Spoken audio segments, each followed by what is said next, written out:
Coffee and Cream on Hail Varsity Radio with Andrew Rogers and Damon Benning. It's awesome. I love seeing those guys back out there in pads and being able to hit one another again. So, it's pretty fun seeing those guys out there. I'm feeling good. It was very competitive, very high intensity, and I could say I got a lot stronger, faster, wiser. I just feel a lot better. It's a lot of what I expected. Only thing that's kind of shocking me right now is the weather. It's a little cold out there, but other than that, it's going pretty good. Things that they want to hear. We very simply talk about our program, how we're going to do things, what we're built upon, and also our vision for each person and what it'll be like when they're here. So it's really transparent. It's not for everybody, but I think a lot of guys will find that they'll want to come to a place like this, come to Nebraska. Good morning. Coffee and Cream in the morning on Hail Varsity Radio, powered by Currency, alongside DB. What Rogers. DB, I listened to your little podcast sit down with the boys working out yesterday. Oh, fudge. And I listened to the beginning portion, and I'm like, man, because you were like, yeah, we brought you up. And I'm like, I'm going to listen now. And those guys were like, Andrew's a handful. Like, I know I'm a handful. But these guys made it seem like that's pretty bad that I'm a handful. So I think I need to do some self-inventory there. and thinking, am I a handful? Or are you guys they're a handful. So those are guys, I get the sense like if I spent some time with them, like I would get in trouble. Right? I don't get that sense with you. Even though, the energy and the tempo and stuff, it's you got to keep up. I think it's radio. That's why. I think because when we did morning dump, we pushed the limit a little bit. So yeah. I think it's the difference between radio and podcast. It seemed a lot. I'll buy that.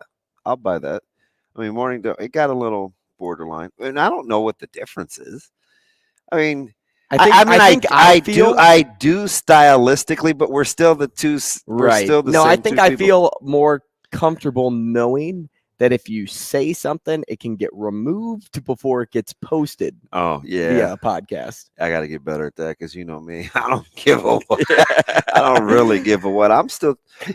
You ride that line perfectly, though. You tightrope it well. It's my personality. It's totally my personality. No, it's funny too. We heard in the opening clip when Coach Rowe was talking about, I thought of you right away when he said,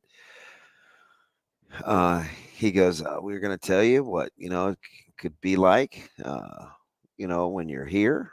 And it's not for everybody, but you're going to want to come to Nebraska. And I'm like, if that son of a gun doesn't go over and over what it's going to be like when you're here, like a comp, that's his thing. Seriously, and I think, I don't know how that plays, but apparently it casts visions for folks to be able to see once they get there. Hey, it's gonna be like this. This is how we think we can utilize you. And hey, can you see it? Can you see it? Like Jake doing his closing argument and A Time to Kill. Can you see it? Can you see it?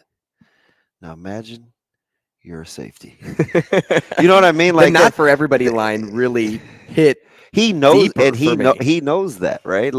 It's not for everybody. It was kind of slept on, right? That line right there in that sentence was slept on. Not for everybody. It's not for everybody. Well, okay. Thanks for being transparent. Something that we've been hearing a lot out of this staff is the fact that they will be transparent with you.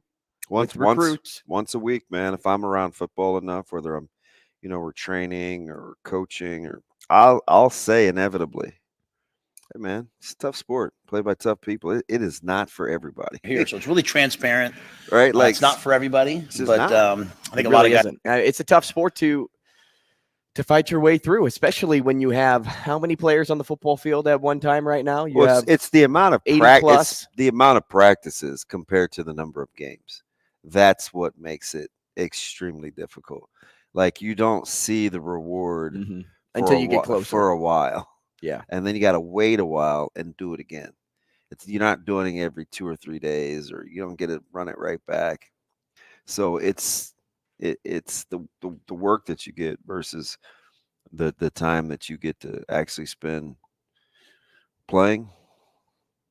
It's an upstairs sport. Oh yeah, Like, for sure. You have to be tough mentally For sure. to play the sport. Now, everything's about detail and urgency right now for this staff. You hear it. Well, I forgot to say good morning, man. Good morning. Yeah, to everybody. Hey guys, great to see you. Oh, Shaner's Coach on Rule with us today. Yeah. Do you think we should invite him down to the H&H Chevrolet studio? We should, although it should be on one of the days that nobody's in house, so that he's shoot the breeze. Comfortable. Yeah. So I can't remember what his go-to is. It's great to see everybody. Thank you guys. His coffee. Me? No, Oh. I shouldn't. What did he say? He had some terminology. Was it either black or something mud? Well, black is common for coffee. Mud, But it had another thing. oh, it had a follow-up word. Yeah, and he said he gets it. He drinks it every day. So I can't remember what it was because we were just passing one of the stations, kind of walking, and you could get. It was like Rule seems like somebody it's that like drinks a smoothie like you drink in the morning. I can't remember. I wish I could remember what he said. He just rolled off. And it's like something black like with mud, and I was just like, what? But I didn't want to be all. You're just nodding your head and smiling. I kept it pushing. I was on a mission. I wanted to go talk to Cam Jurgens, who, by the way, looks fantastic. Huge. Yeah, I saw him at the Team Jack Gala. I mean, that dude could eat me. So the thing I think that makes me the most happy. This is so weird. It's just weird how we get off, but he's just an easy guy to cheer for. It was extremely difficult for him here, and he never complained. He just stayed with it and stayed with it and stayed with it. People talk reckless. Didn't have the greatest exit and and here he was back with some of the fellas getting paid, stays healthy, will easily get his second contract. And I just remember arguing with people I'm like, this is a Sunday guy. This is a Sunday guy. Like you can't really replicate and just go pick a guy out of the lineup that can do what he can do.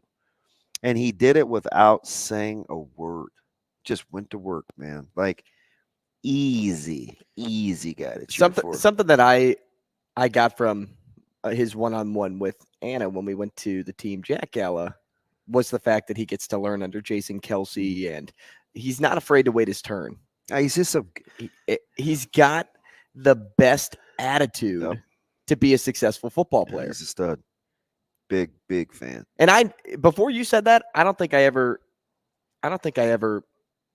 got that vibe from him that he had a hard time. So you weren't were you here yet when he couldn't snap his first couple years? I was in Sioux City watching it, and I was not here. He was kind of the victim of our inability to stay in the moment. He got a comparison and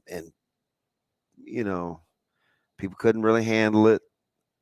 Took it and kind of ran and made a lot of jokes about Remington and this, that, and the other. And it just wasn't his fault, right? And I knew what his coach was saying. And while we're laughing, cracking jokes, his coach was closer to being Frost was closer to being right than not.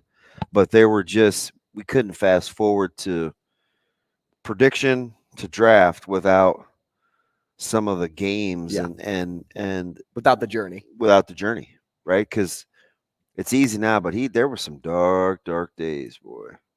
I mean, people would count bad snaps and crank them out on social media or, article. Hey, 7-8 bad snaps cost Nebraska the game, the timing. It was not rainbows and butterflies. It's compromise that moved us along.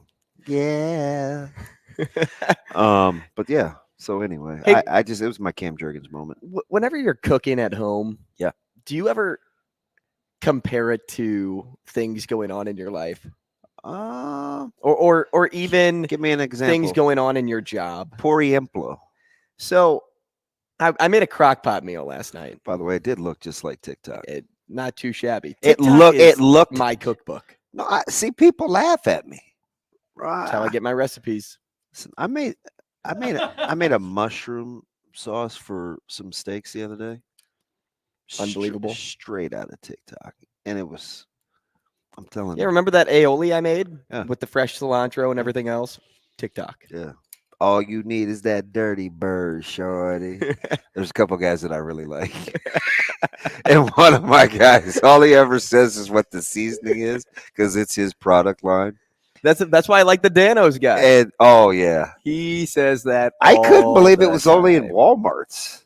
Well, it's not. It's everywhere. But Okay. like the big, you were asking about those big containers, and I Yeah. said the best place to find it is Walmart. Okay, so I'm back on that. And I got another guy.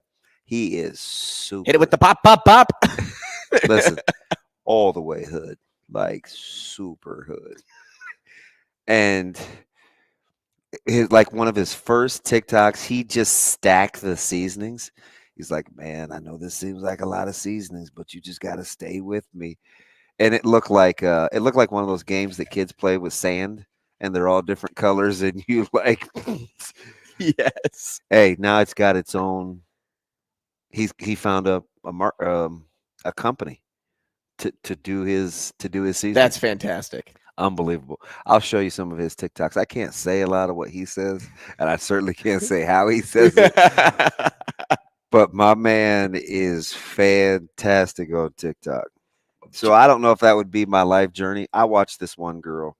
I showed her to Mike on the way home from practice last night. All she does typically is TikToks where she's eating. And she always starts out by saying, hey, y'all. Today I got some. I don't know who told me. They like eat out every day. Well, she looks like it too. Stop.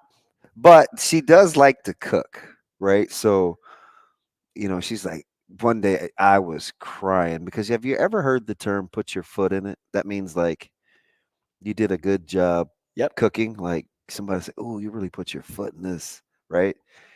And so like the last couple of times she's like, I put my feet in this, y'all. And I was like, multiple?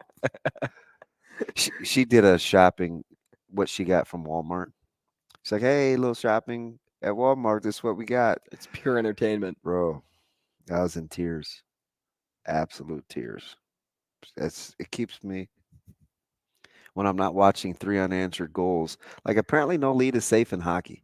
The Blues almost blew it. So I joked about this like a month ago. I'm like, yeah, so apparently we just roll out and score like 4 or 5 goals in the thing. You're like, oh yeah, there's a lot of scoring in hockey. Like, is any lead safe in hockey? No, it's almost like it's crazy. Remember how we talked about baseballs being juiced and people hitting home runs nonstop? It's like hockey pucks are juiced now. They just find a way to go to the back of the net. You guys almost did trick it off. Oh, dude, it was 5-3. Was that 7-6 final? No, 6-5 in OT. Okay. 5-3 going into the third period. And all of a sudden, because I'm watching the McDonald's All-American game, I'm typing in some notes. Are those interviews kind of cringy? Yeah, a little bit. But you need a lot of interviews for an event like that because the product of basketball, despite having everybody out there, is all about, hey, I'm going to go down this time and shoot it. Okay, and I'm not going to get the rebound. They're going to go down. Same guy that dribbles it up, shoots it, right? There wasn't a lot of ball movement, so it wasn't a lot of tech.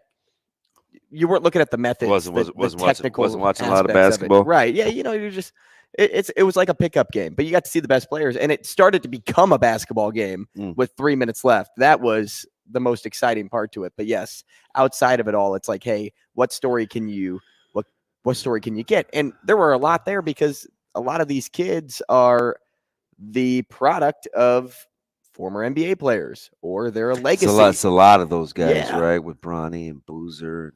It's a lot of those dudes. And is it Stojakovic? Yeah. Petrus' son. He yeah. Oh yeah. That dude could shoot it. No, and all of them are gamers out there. And what I really like about the McDonald's All-American game, before I get back to the food example that I was telling you about, what I really like about it is you can sit down, not know anything about high school basketball or, these kids' journey, and find out where they're going to be playing next year. This is a journey into sound. I'll take it. That's not how it opens up. No, okay. It's always about music. Oh, my bad. Did you see my I'm rocking can you guys see this? I'm going with the Outlaw, Josie Wales. I'm an Indian outlaw. You like that? It's my dude. Big Clint Eastwood guy. You're a big t-shirt guy. Yeah, but I don't just wear I always have sleeves on. Doesn't matter what time of year. That is true. Yeah. Always. I've never seen you without it. Yeah. Well, have I seen you without it? No, sir. You're not like a t-shirt guy when you play football, so that you feel more athletic out there if you have to go one-on-one with your team. No, Coach Rule. No.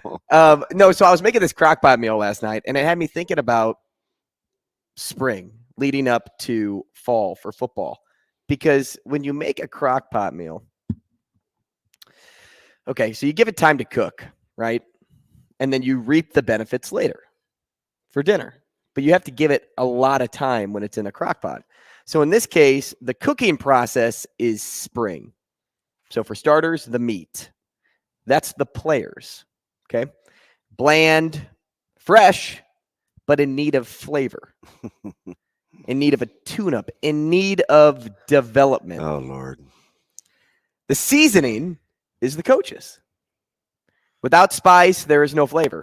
There is no improvement. There's no taste. And frankly, all the seasoning during the cooking process is what fills up the kitchen with all the good smells. And the smell is something that makes you think, I can't wait to eat. I can't wait for football. Although if you're in the crock pot still, I don't know about the smells. Yeah, I don't know about all that. You don't like the smell of I'm not a crock pot the kitchen guy, even though I will admit there's one good meal that I've had that came out. Well, it's like putting something in the oven too that you need. It was called crock pot tacos, and it was a lot better than it looked. So hopefully that has a lot to do with this football team too. Because I'm just telling you, it doesn't pop off the page with like twitchy talent, like. But what it does do is pop off the page with the right talent. I hope so. Right? They've done a much better job of, taking care of the ball. Like so in your crock pot analogy of life, which I kind of like, where's like attitude or like attention to detail? Like, because if you're cooking, right? You just made your meal yesterday. Mm-hmm. You tweak a few things, right? But you still had to eat. Well, so is that in the week? Is that still in the preseason? Like that's in the middle, right? So that's like if you're in the 4-hour cooking period, right? Because say that's how long it takes. You try your meal, right? Because you want to make sure that everything tastes good, especially like if you're making a soup of some kind. You're like, this needs a little more salt. I need to do better. This needs a little pepper. I am not that dude. But I watch people on the cooking shows do it all the time. Right. Like, how do you know? And I've seen the judges, they'll say, did you taste this? There was a guy I watched that had paper still on his dessert yesterday. On his dessert. He didn't take off the parchment paper. Come on, bro. Anyway. I still want to ask. But that's like the attitude like sprinkled in and the little technicalities that come with the off season to build for the season. So you have the 4-hour cooking wait time, because just because you have the ingredients doesn't mean that it doesn't take time to blend, to enhance, to work toward that desired outcome. All that takes drop desired outcome. All that takes is time, right? Yeah, you have that's what spring and summer are for. To let the meat cook. Yeah. And then it's all worth the wait in the end. Everything comes together. All those flavors merge into something beautiful as long as you can cook it right. Right? So you have to like know what you're doing versus, hey, I'm just going to throw all this stuff in the crock pot and see. You said something interesting off air. You said yeah, I don't know if I would use this cut of meat again or that style of cooking. And this analogy, would that be like, yeah, I don't know if I would use the same player or the same manner in which to like either move the ball or stop. Yeah, that's interesting. That's really interesting. Because you thought it was going to be something and it wasn't. Like, ah, man, it's a little too much like brisket than steak, because it was steak bites, but when they came out, they pulled apart like brisket. Yeah. And I said, man, I don't think I'm not gonna use that cut of meat again. But that's interesting you say that, because it also comes out to saying, hey, it was still good, it still tasted fine, but it wasn't perfect. Yeah. So you attack it again. If you cook something one time, you're not gonna make it perfect. And now you've tweaked this. Everybody's tweaked the same meals, but trial and error, right? Yeah. So you work with what you have. If you work this season and you win 6 games with the people that you have, because that's how your first meal was put together, how do you improve it the next time you make it? I'll tell you what. That's what you're working toward. You're working toward satisfaction. You're not satisfied. I wasn't satisfied with how that meat turned out. Yeah, there's something that Coach Rule said to that. Shane, it is Coach Rule, it's the one about not counting anybody out.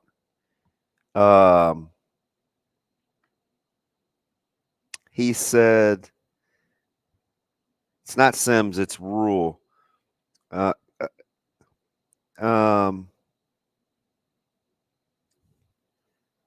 hardest, so while you're looking for that, I'm going to Rule 7, Shane. Number 7. Yeah, you know I can't read. I can't read.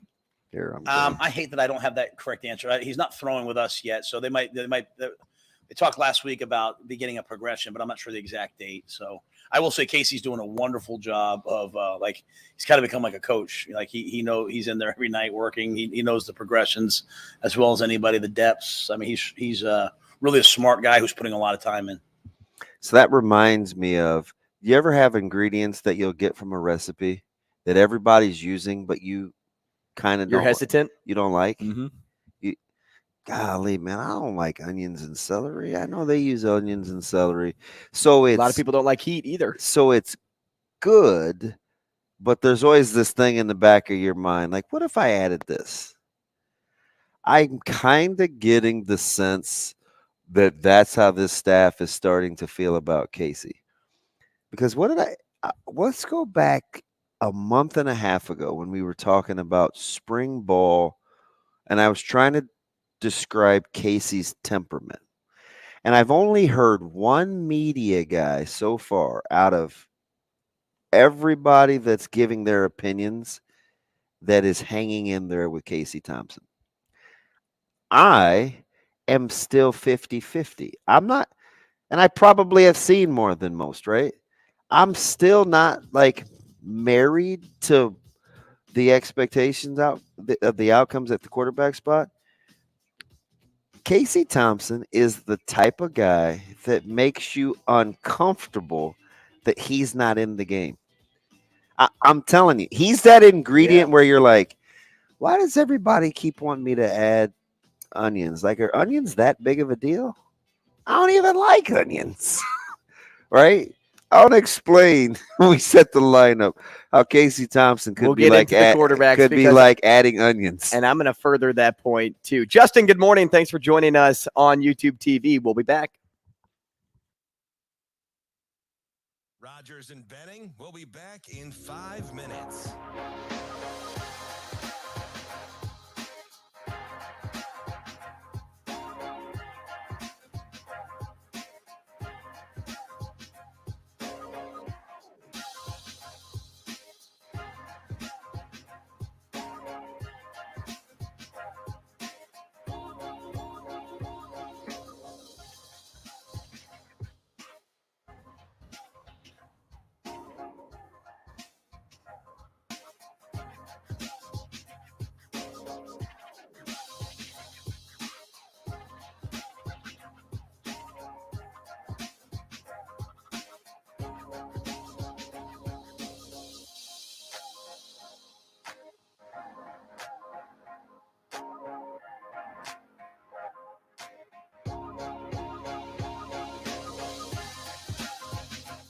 Rogers and Benning will be back in 4 minutes.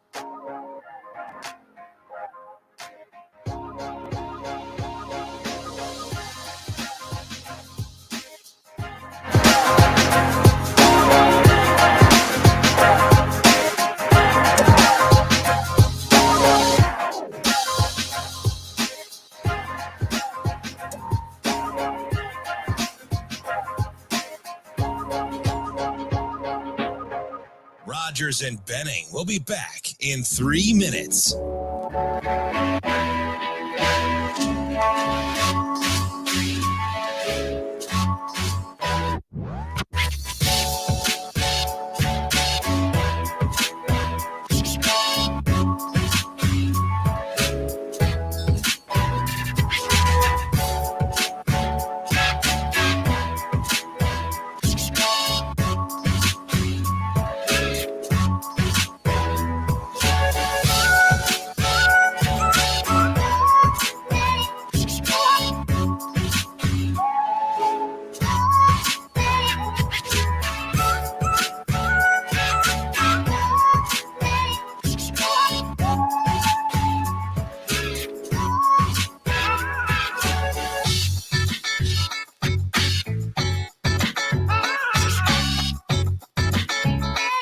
Rogers and Benning will be back in 2 minutes.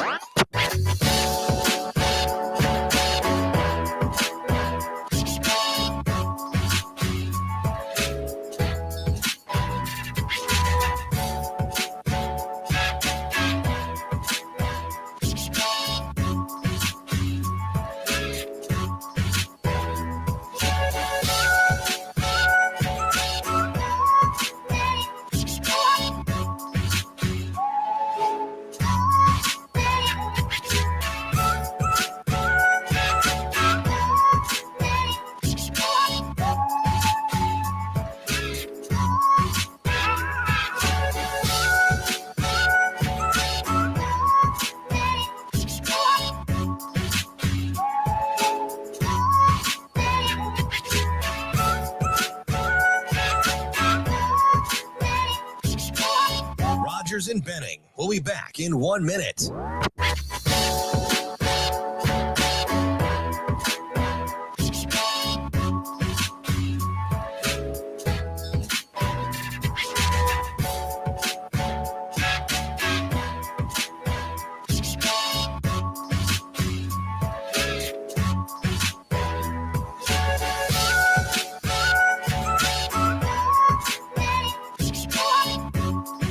Rogers and Benning will be back in 30 seconds.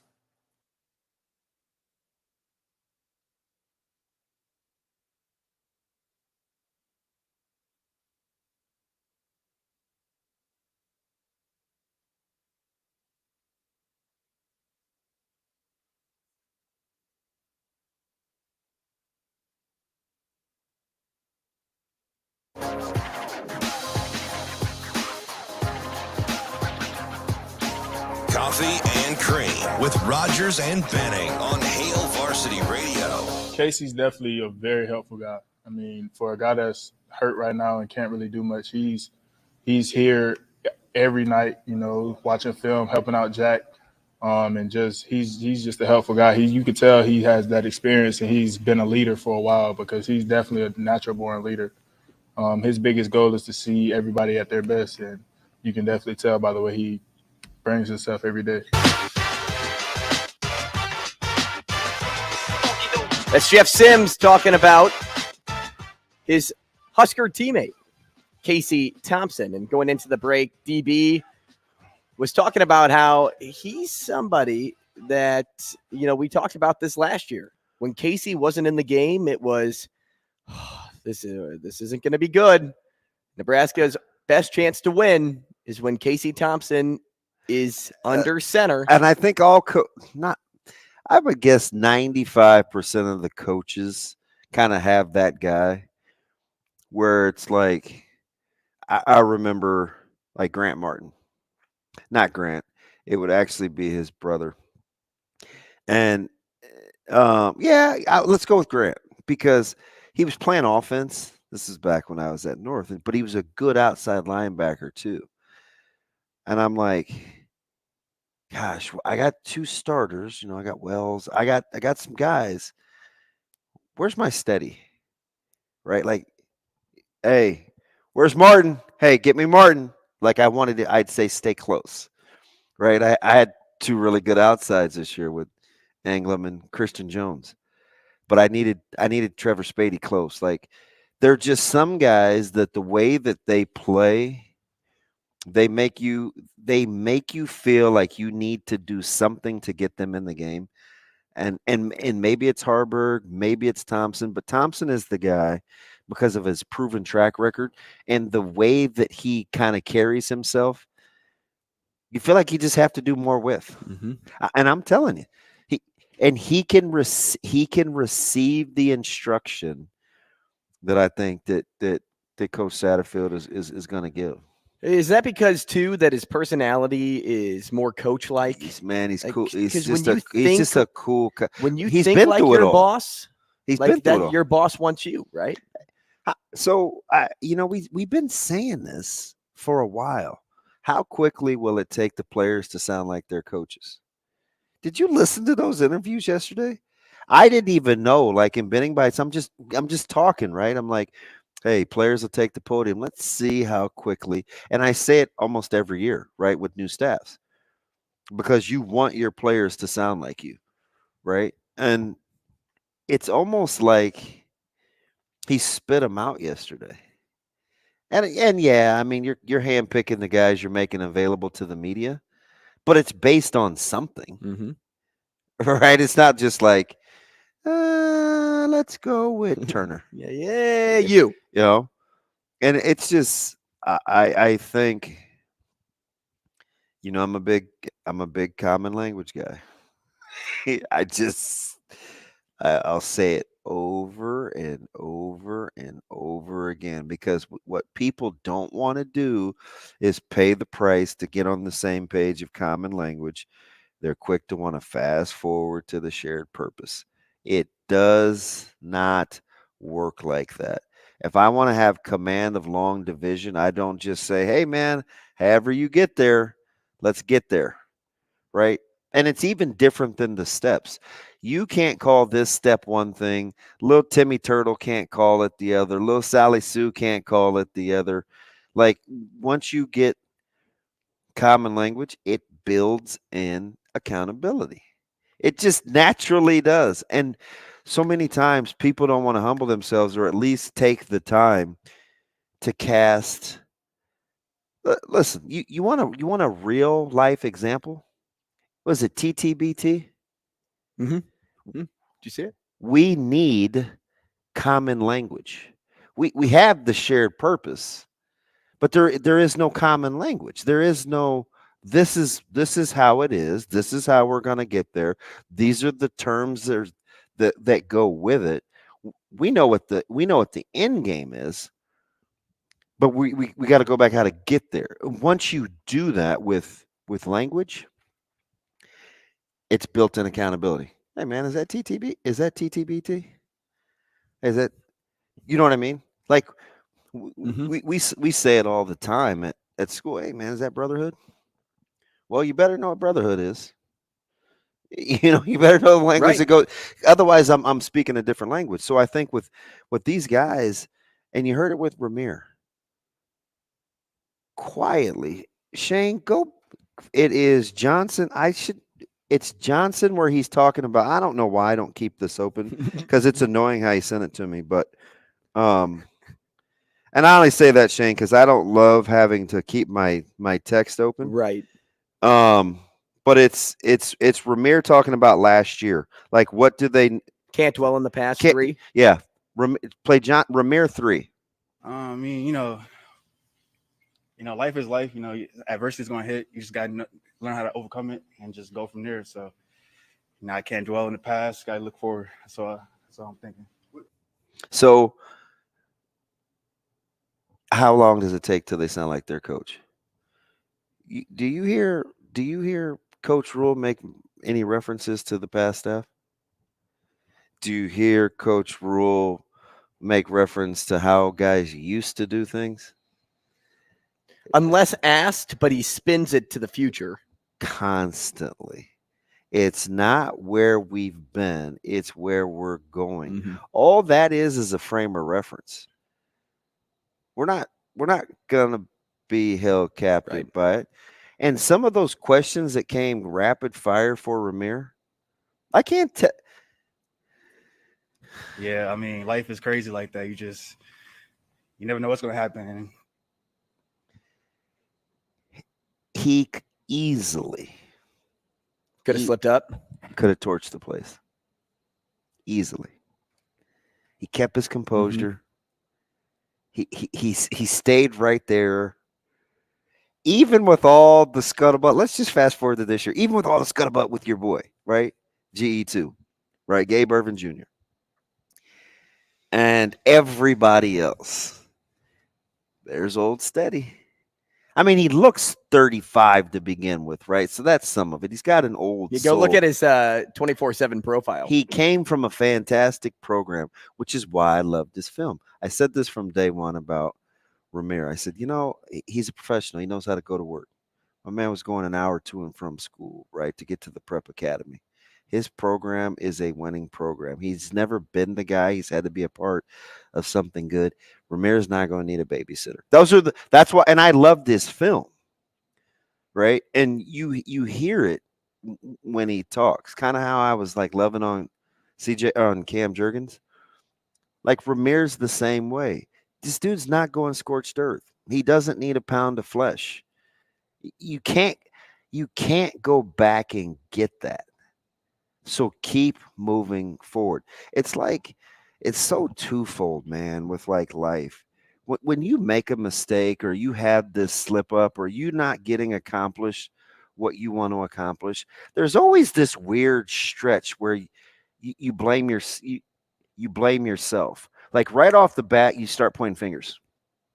But then if you're miserable long enough, it's like, man, what could I have done differently? I should have done this, and I can't believe I came here. And man, I can't, for me, when I was, I had a bad 4-year stretch, right?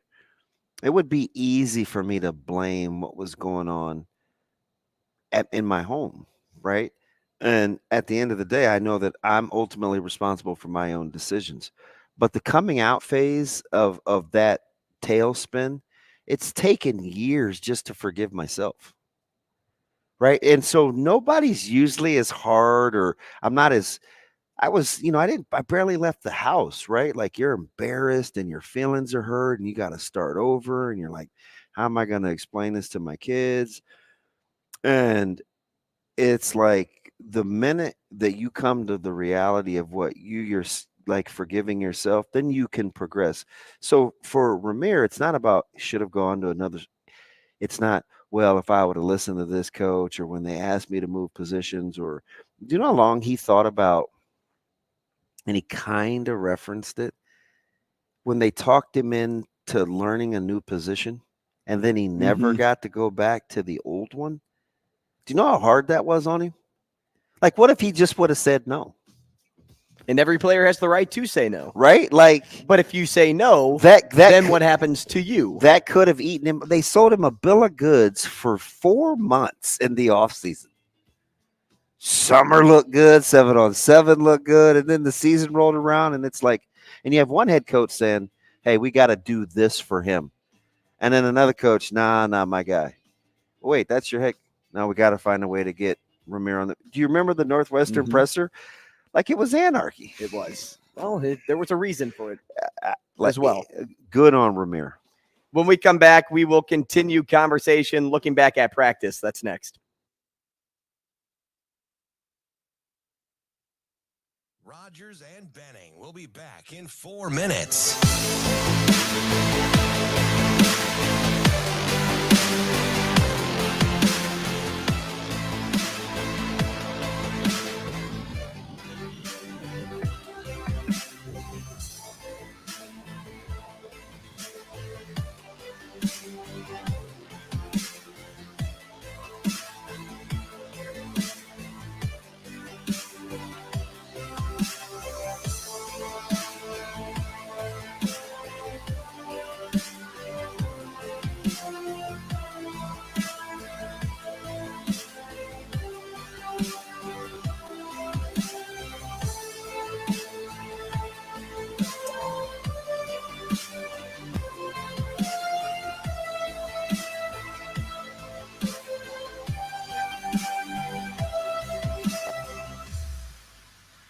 Rogers and Benning will be back in 3 minutes.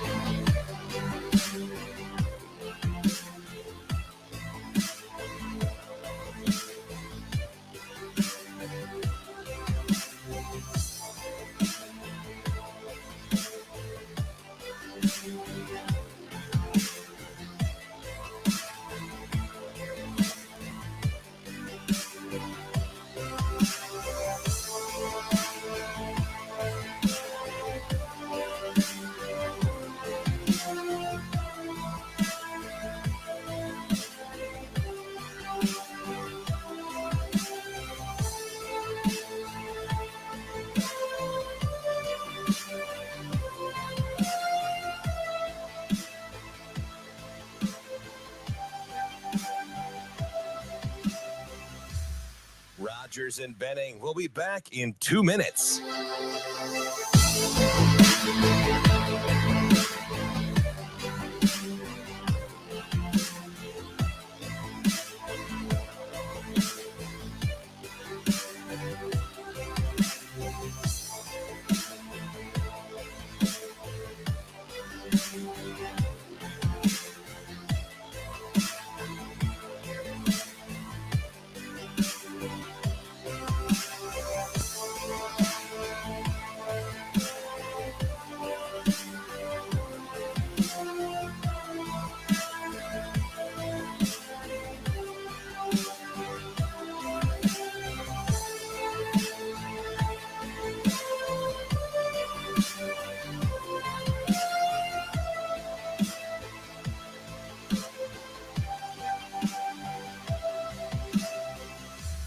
Rogers and Benning will be back in 1 minute.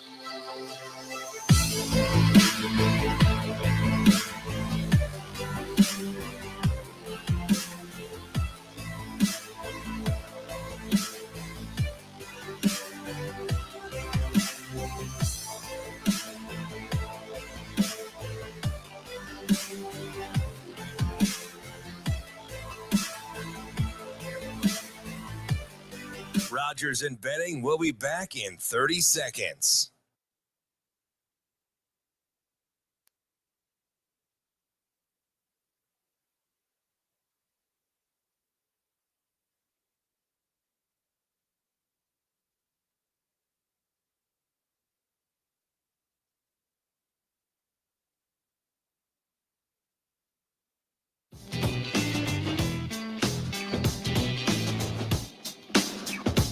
Coffee and Cream with Rogers and Benning on Hail Varsity Radio. I think the focus for me was just learning how to master everything, like learning how to master playbook, mechanics, all that, just so I can be more consistent than I've ever been.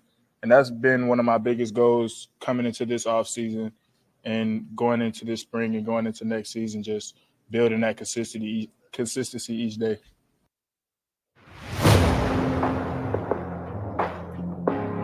You have to be a master in order to lead an offense in college football. You have to know the playbook like the back of your hand. And that's something that Casey Thompson's really good at. Why? Well, we just said it in the last segment. He's a coach. He thinks like a coach. So he's obviously going to know every we'll say everything that gets thrown at him. Every nuance in the game. And every player wants a sense of security, right? As a player, you want you want that feel good sense of, hey, they're going with me. But how do you get there? You talked about being uncomfortable with, hey, when Casey's not in the game, things were unsettling last season. But how about how uncomfortable he makes that quarterback room? Seeing him throw the football yesterday, seeing him look good, not really, when I talk about his body, not out of shape. He still looks conditioned to be a quarterback. So he's going through rehab and his body looks good. And not to say that, hey, he's throwing the ball fast, he's throwing the ball hard. It was a bunch of light throwing. But if I'm looking at Casey Thompson back on the football field ahead of schedule, I'm thinking as a quarterback in that room, man, it just got tougher again. Yeah, I don't know. I mean, I get it, but I don't know if that's how alphas think, right? Because I think Sims came there knowing Casey Thompson was on that roster. So I'm not sure he cares. And if he does, I don't know if you want that guy being your guy. Do you? Well, when I say care, I think more from a competition standpoint. Well, that's cool, though. Right? It's like, I don't know. But even still, you want that sense of security of knowing that. Now, that I agree with, but is it by any means necessary? Right? Like, at the end of the day, I don't know. I'm willing to listen. And I'm not saying it's a bad thing. It makes you work harder. Casey Thompson makes you work harder. Yeah, when I say uncomfortable, I don't mean the fact of, oh, here we go again. I can't do it. Like, oh, they're going to love on Casey. Like the attitude doesn't change. Yeah. And you know, the funny thing about that, I don't even hear that in the coach's rhetoric, right? Like, I don't get the sense when I'm listening that there's like this they're not gushing over Casey. They're not gushing over anybody. At all. Well, there's a couple guys, right? Like, apparently they love Gabe Ervin. Well, I meant in the quarterback. No, so it's like, but see, it's hard for those guys because part of the gushing has to happen with command, and it's too early to have command. So you have to look at the basics, footwork, mechanics, Tuesday turnovers versus Thursday turnovers versus Saturday turnovers versus whatever yesterday was. What was yesterday? Tuesday? Tuesday. Yeah, versus Tuesday's turnovers.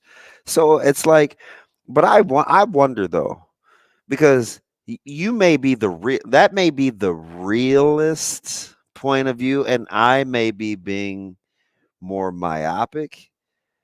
But I wonder how many guys and gals really pay attention to who's on the field and who isn't when they compete and how they want it. Because I'm giving you what I want in my guys or gals, right? And I wonder if it's more the reality of what you're saying. I hope not, but it may be. And, maybe it's just how I think, because when I was a player, I thought there were numerous cases. I'll put an example out for soccer. Like, there was a case where I knew I was the better defensive back, but coach started with a different guy at defensive back. So it made me compete and want it more.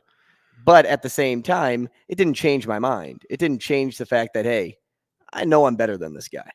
I didn't say it. I didn't vocalize it. I just proved it with the skill later on, or at the early goings in the season, but later on in practice, right? As you practice, I won the position, right?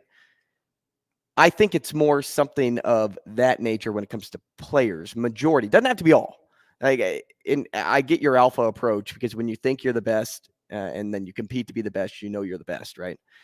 But there are athletes out there that are a little more insecure about who they are and who they're on the football field with. And they want that love. They want that little extra love. Not to say that, hey, well, if you're at home and you're like, well, if I'm Coach Rule, I don't want that player here. Well, that's not it. I mean, people need to be coached differently. Everybody has a different coaching style. You show somebody a little bit more love here, you show this guy some tough love, they'll respond differently. Shane, play 14. Rule 14. Tough love. Okay, getting to it here. Rule 14. No, Rule 13. Yeah, no. Rule 13.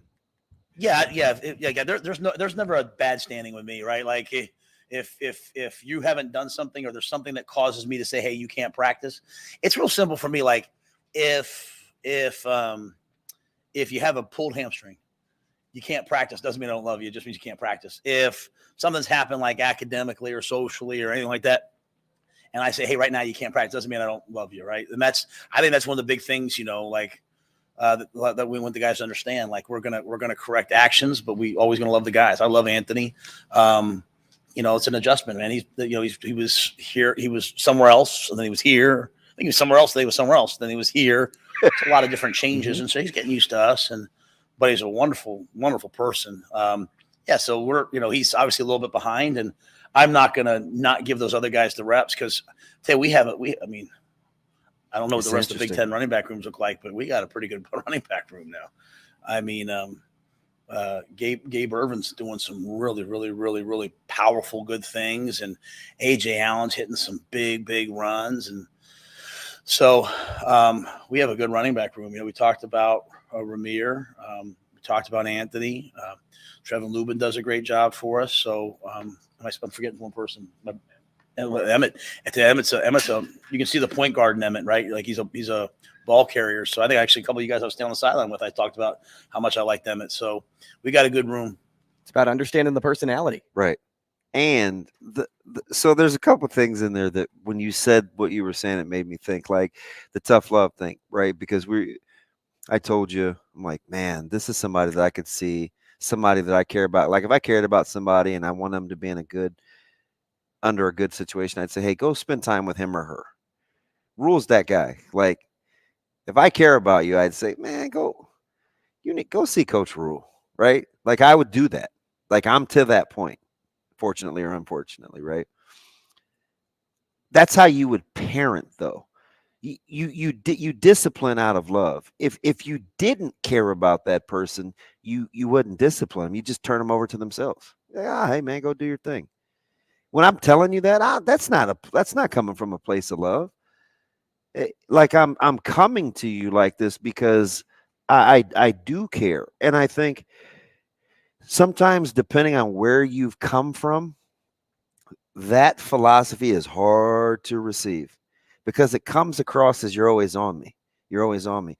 And you've heard coaches say, well, when you need to worry is when I'm not talking to you. Right? Like not to use a biblical reference, but to use a biblical reference, like if God really didn't care, there would be no free will. He'd just be like, man, go do your own thing. Stay there.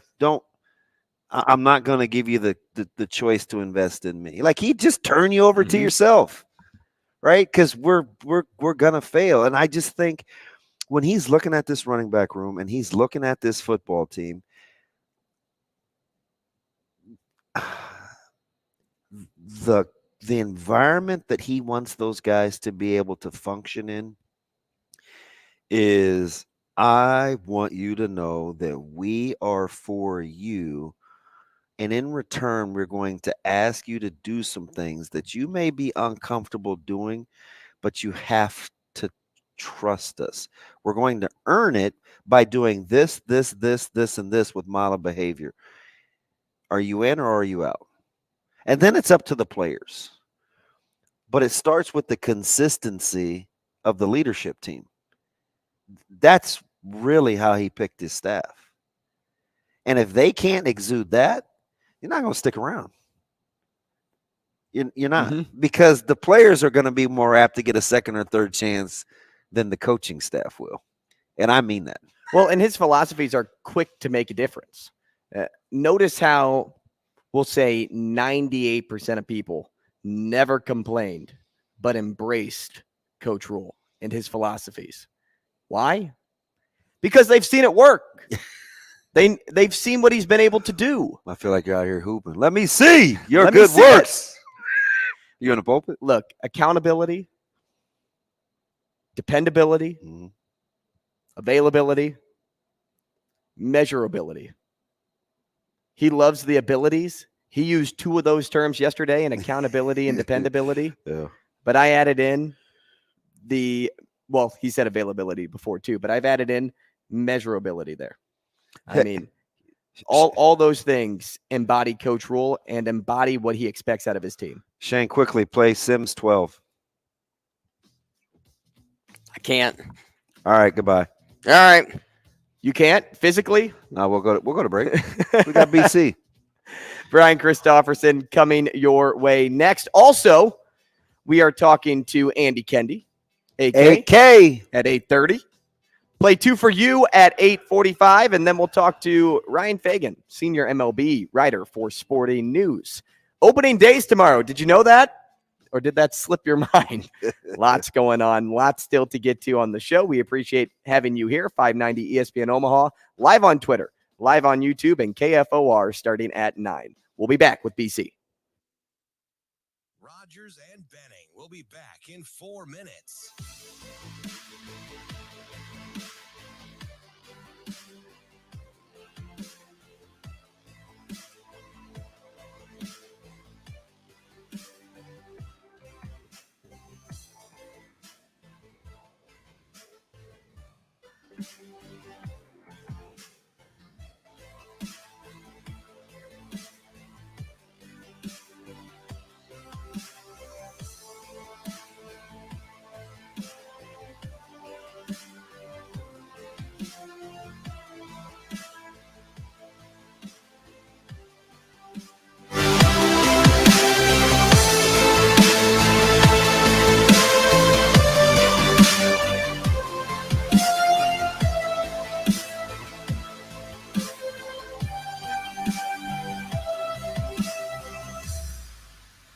Rogers and Benning will be back in 3 minutes.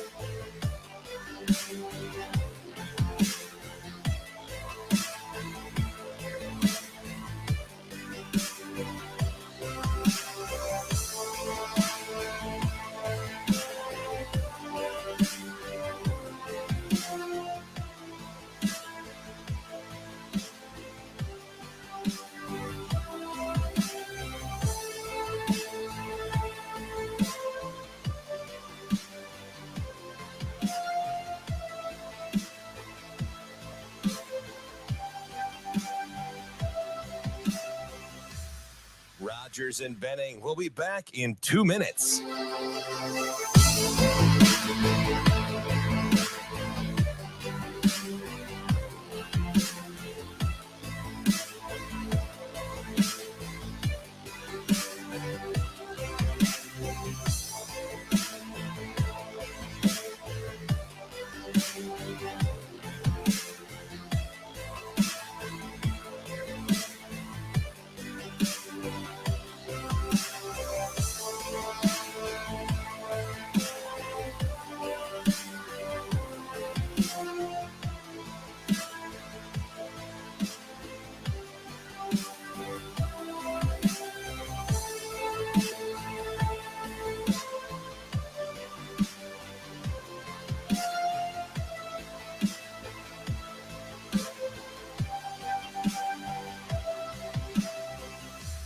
Rogers and Benning will be back in 1 minute.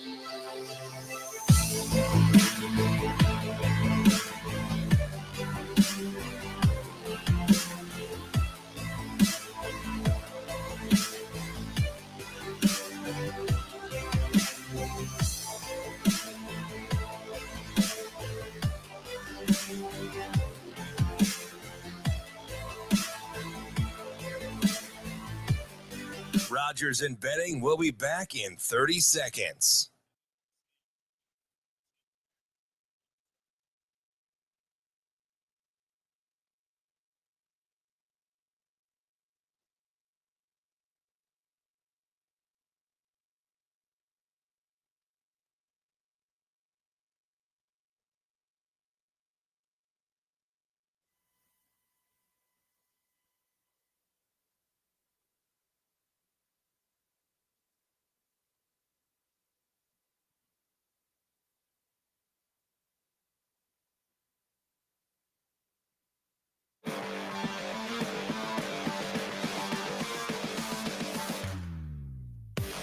Coffee and Cream with Rogers and Benning on Hail Varsity Radio. Here is Husker 24/7 senior writer, Brian Christopherson. Yeah, it'll be a little bit of a circus act. Brian Christopherson. Well, I mean, that's pretty interesting. Brian Christopherson.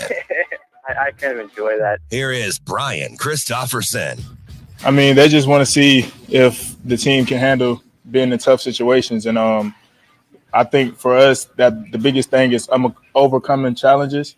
And I mean, I don't know about y'all, but I look at the code as a challenge. So just being out there and fighting through it, that's something that builds toughness in us and changes our mindsets on how we look at things. I was overcoming the challenge of not grabbing an Acres Ale out of the fridge yesterday. Good. Got home from work. It was about 1 o'clock, and I'm like, do I? No, I didn't do it. Well, but you've I'll been up tell you. since 5. It probably felt it was, about right. It was 5 o'clock somewhere, right? No, but I'll tell you about Acres Ale before we get to Brian Christopherson. Acres Ale is just that beer that I'm like, I'm not going to feel full afterward. It's crisp, it's light, it's refreshing, it's local. Even though they claim that they are the perfect beer to wind down at the end of your workday, my workday tends to wind down at noon, 1, restart at 7, 8. So it just didn't really match up time-wise for me, but maybe it did for you. If you're looking for a beer that's brewed with Nebraska corn, go grab an Acres Ale. Changing gears, we welcome in Brian Christopherson now to the show. BC, one of our faves, senior writer for Husker 24/7 at Husker 24/7 BC on Twitter. Brian, good morning. What's up, BC? Can you hear us? Shano. Oh, How about now? BC, you got us? he may have just clicked something. We heard his mic. We Yeah. heard his mic move. Oh, he did. Yeah. Oh, BC, we can hear you. Good morning. Can you hear us? Shane? This is where we deflect. We have to deflect over to Shane at this moment. Can he see us? I don't know, but these are the things that drive me bonkers because it's the same thing every week. So it shouldn't be that hard. I laugh about it, man. I just got to smile about it. That's why you're coffee and I'm green. It's different personalities. You just got to smile a little bit more. That is something, especially after wearing masks for about 2 years. Listen, people don't smile enough. you got one job to do. Smile? No, it's not it. It's not it at all. Hey, we're having some fun right now, though. We're smiling back and forth. We'll get to BC here in a moment. You can't speak that into existence. Like, who's we? I'm not having any fun because it cuts into the time that we get a chance to have BC on. Maybe it's a frustrated smile, but I see you grinning a little bit over there. Because I'm thinking of the line. Put a smile. That's exactly what I was thinking. You put a knife in your mouth. Yeah. Why so serious? Which is a fantastic movie, by the way. Yeah. Dark Knight. Try him now. BC, you got us? Can you hear me? Yeah, there he is. I'm sorry, guys. I don't know. It wasn't your fault. Technology and me aren't friends. Oh, it's either your best friend or your worst enemy. There's no Exactly. BC, good morning. How are you? I'm good now. I'm with you guys. So we played the Jeff Sims cut about kind of dealing with tough situations and overcoming them. He used weather, which some people may kind of snicker and kiki at. I don't, because there's been plenty of guys to leave the state because they didn't like the weather, and that goes all the way back to the glory days. How important do you think that's going to be, or as one of those key benchmarks that this staff wants to address when they look at all those one-score games? Where does the ability to endure or hang in there rank for you? Yeah, you got to have resilience, and it's something I do think you have to try to build up in the off season with all these little detail items that they've been putting in place. And I think that's where that culture part that sometimes we're like, yeah. But it means so much when it gets to the nitty gritty. And do you trust the person to the left and right of you? You get all these guys from all over the country. I mean, it's amazing, especially at a place like Nebraska. There's programs where they might recruit mainly from 2 or 3 states. At Nebraska, as Damon, when you're playing, you got someone from California, you got the guy from Florida, New Jersey.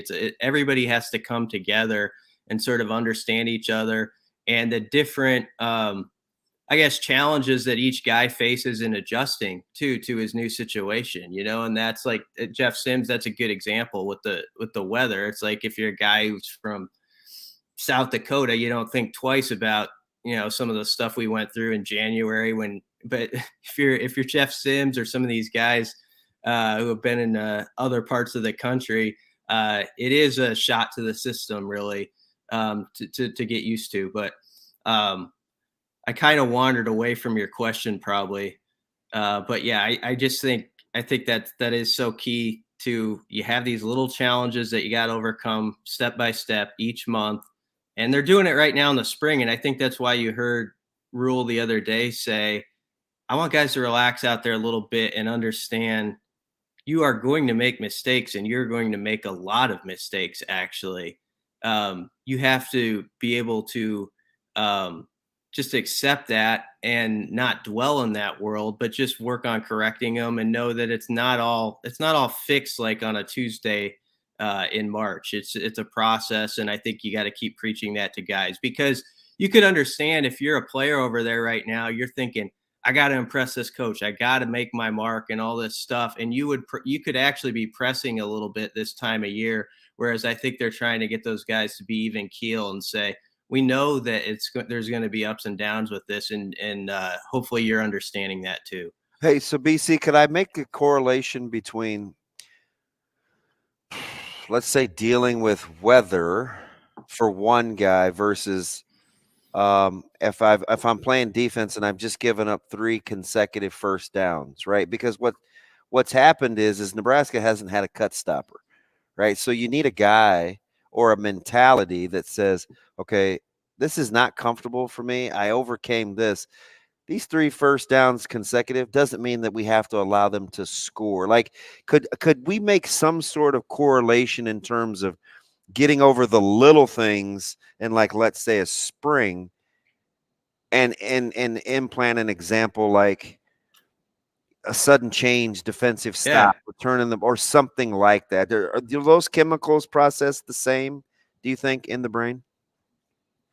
Oh, wow, man, you're above my pay grade. You probably know that better than I do, but I'm curious.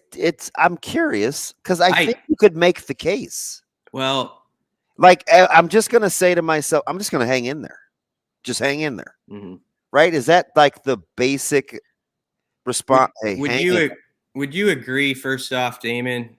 I always say this, and I feel like it's right. Otherwise, I wouldn't say it. But during the Frost era, I always felt like there could be a moment in a game, and it could happen with like 8:32 left in the second quarter, where something goes wrong, where a guy mishandles a punt, or there's that one play where there's a penalty where you were going to get off the field on 3rd down on defense, but you didn't. And now the chains keep moving, and it ends up working out for the other side. And I felt with the program the last 5 years or so, I don't know what it was. It had to be a mental thing or something. That moment always stuck. Like, you couldn't get past it. You couldn't just say, okay, that was a bad deal, but there's 2.5 quarters left. It was like everybody in the stadium in a lot of these games sort of knew, okay, we're going to be talking about that on Monday, and so I know it's kind of working back to what you're saying. You do have to somehow throughout these 6-7 months build up that mentality where, no, that's not the story today. Like, even if it's a Thursday practice, and I completely biffed up the second of 20 stations we're doing for the day, or whatever you want to call it. That's not the defining point of this day. And I felt like that was what Rule was maybe trying to get across in their approach, yesterday when he was talking about just like chill out a little bit, with it. I know everybody wants to impress and all this stuff, but you do have to relax and not put all this pressure on you every single play and just allow yourself to develop, naturally through what we're teaching you. And I think for the most part, I think bringing it back to yesterday, I think he was happy because Tuesday, he knew that could be one of the worst practices of the spring. He said the second week is always really tough. The adrenaline goes out the door a little bit. Yeah. And you had that Saturday one that was such a big deal around here where there's a lot of eyeballs on it. Then you take a couple days off. And I think they were really on guys, like, just keep going through this process every day. It's going to be worth it for you. Now it's about chopping wood, and we're going to see who can do it the most consistent. We started with Jeff Sims, and we talked a little bit about Casey Thompson too in our earlier segments, BC, and we didn't count out Casey in this quarterback race, but for the longest time, we did put Jeff Sims ahead of him because he was healthy and because he was Rule's guy. How much did watching Casey yesterday reignite the conversation of quarterback competition for you? Because for me, seeing everybody get reps every practice was my first clue that, hey, it's still anyone's job. And two, everything that embodies Casey, his leadership skills, knowing your body, those are just a couple of attributes that I know for sure I want out of my quarterback. I think, Andrew, just seeing him over there, when they're in the line, even doing their footwork drills, and he's right next to Jeff Sims, and you can see how diligent he is about his craft. It is a good reminder to everybody, like he's not gone anywhere. Like he's gonna have a say in this fight, and I do think we're in that type of season, and I understand it because we gotta fill the space with words where we want to say, well, who's it going to be? Who's your pick? What's it? 53-47, this guy, like you have a prediction and stuff like that. And I take part in that myself sometimes, but I think it is good to, a day like yesterday, you see them both out there and you hear Matt Rule talk about Casey and just the way, he's so good in the film room. Like he's a guy who is kind of like a coach, even though he's not playing. And I think we would be silly to just say he doesn't have as good a shot as anybody right now. And I know Sims, yes, he maybe gets the advantage of going through the actual real reps of spring ball. And they do like Jeff Sims a lot. Whenever you hear Rule talk about him, the word dynamic sort of comes up and what they think he can do if he can kind of curb the turnovers.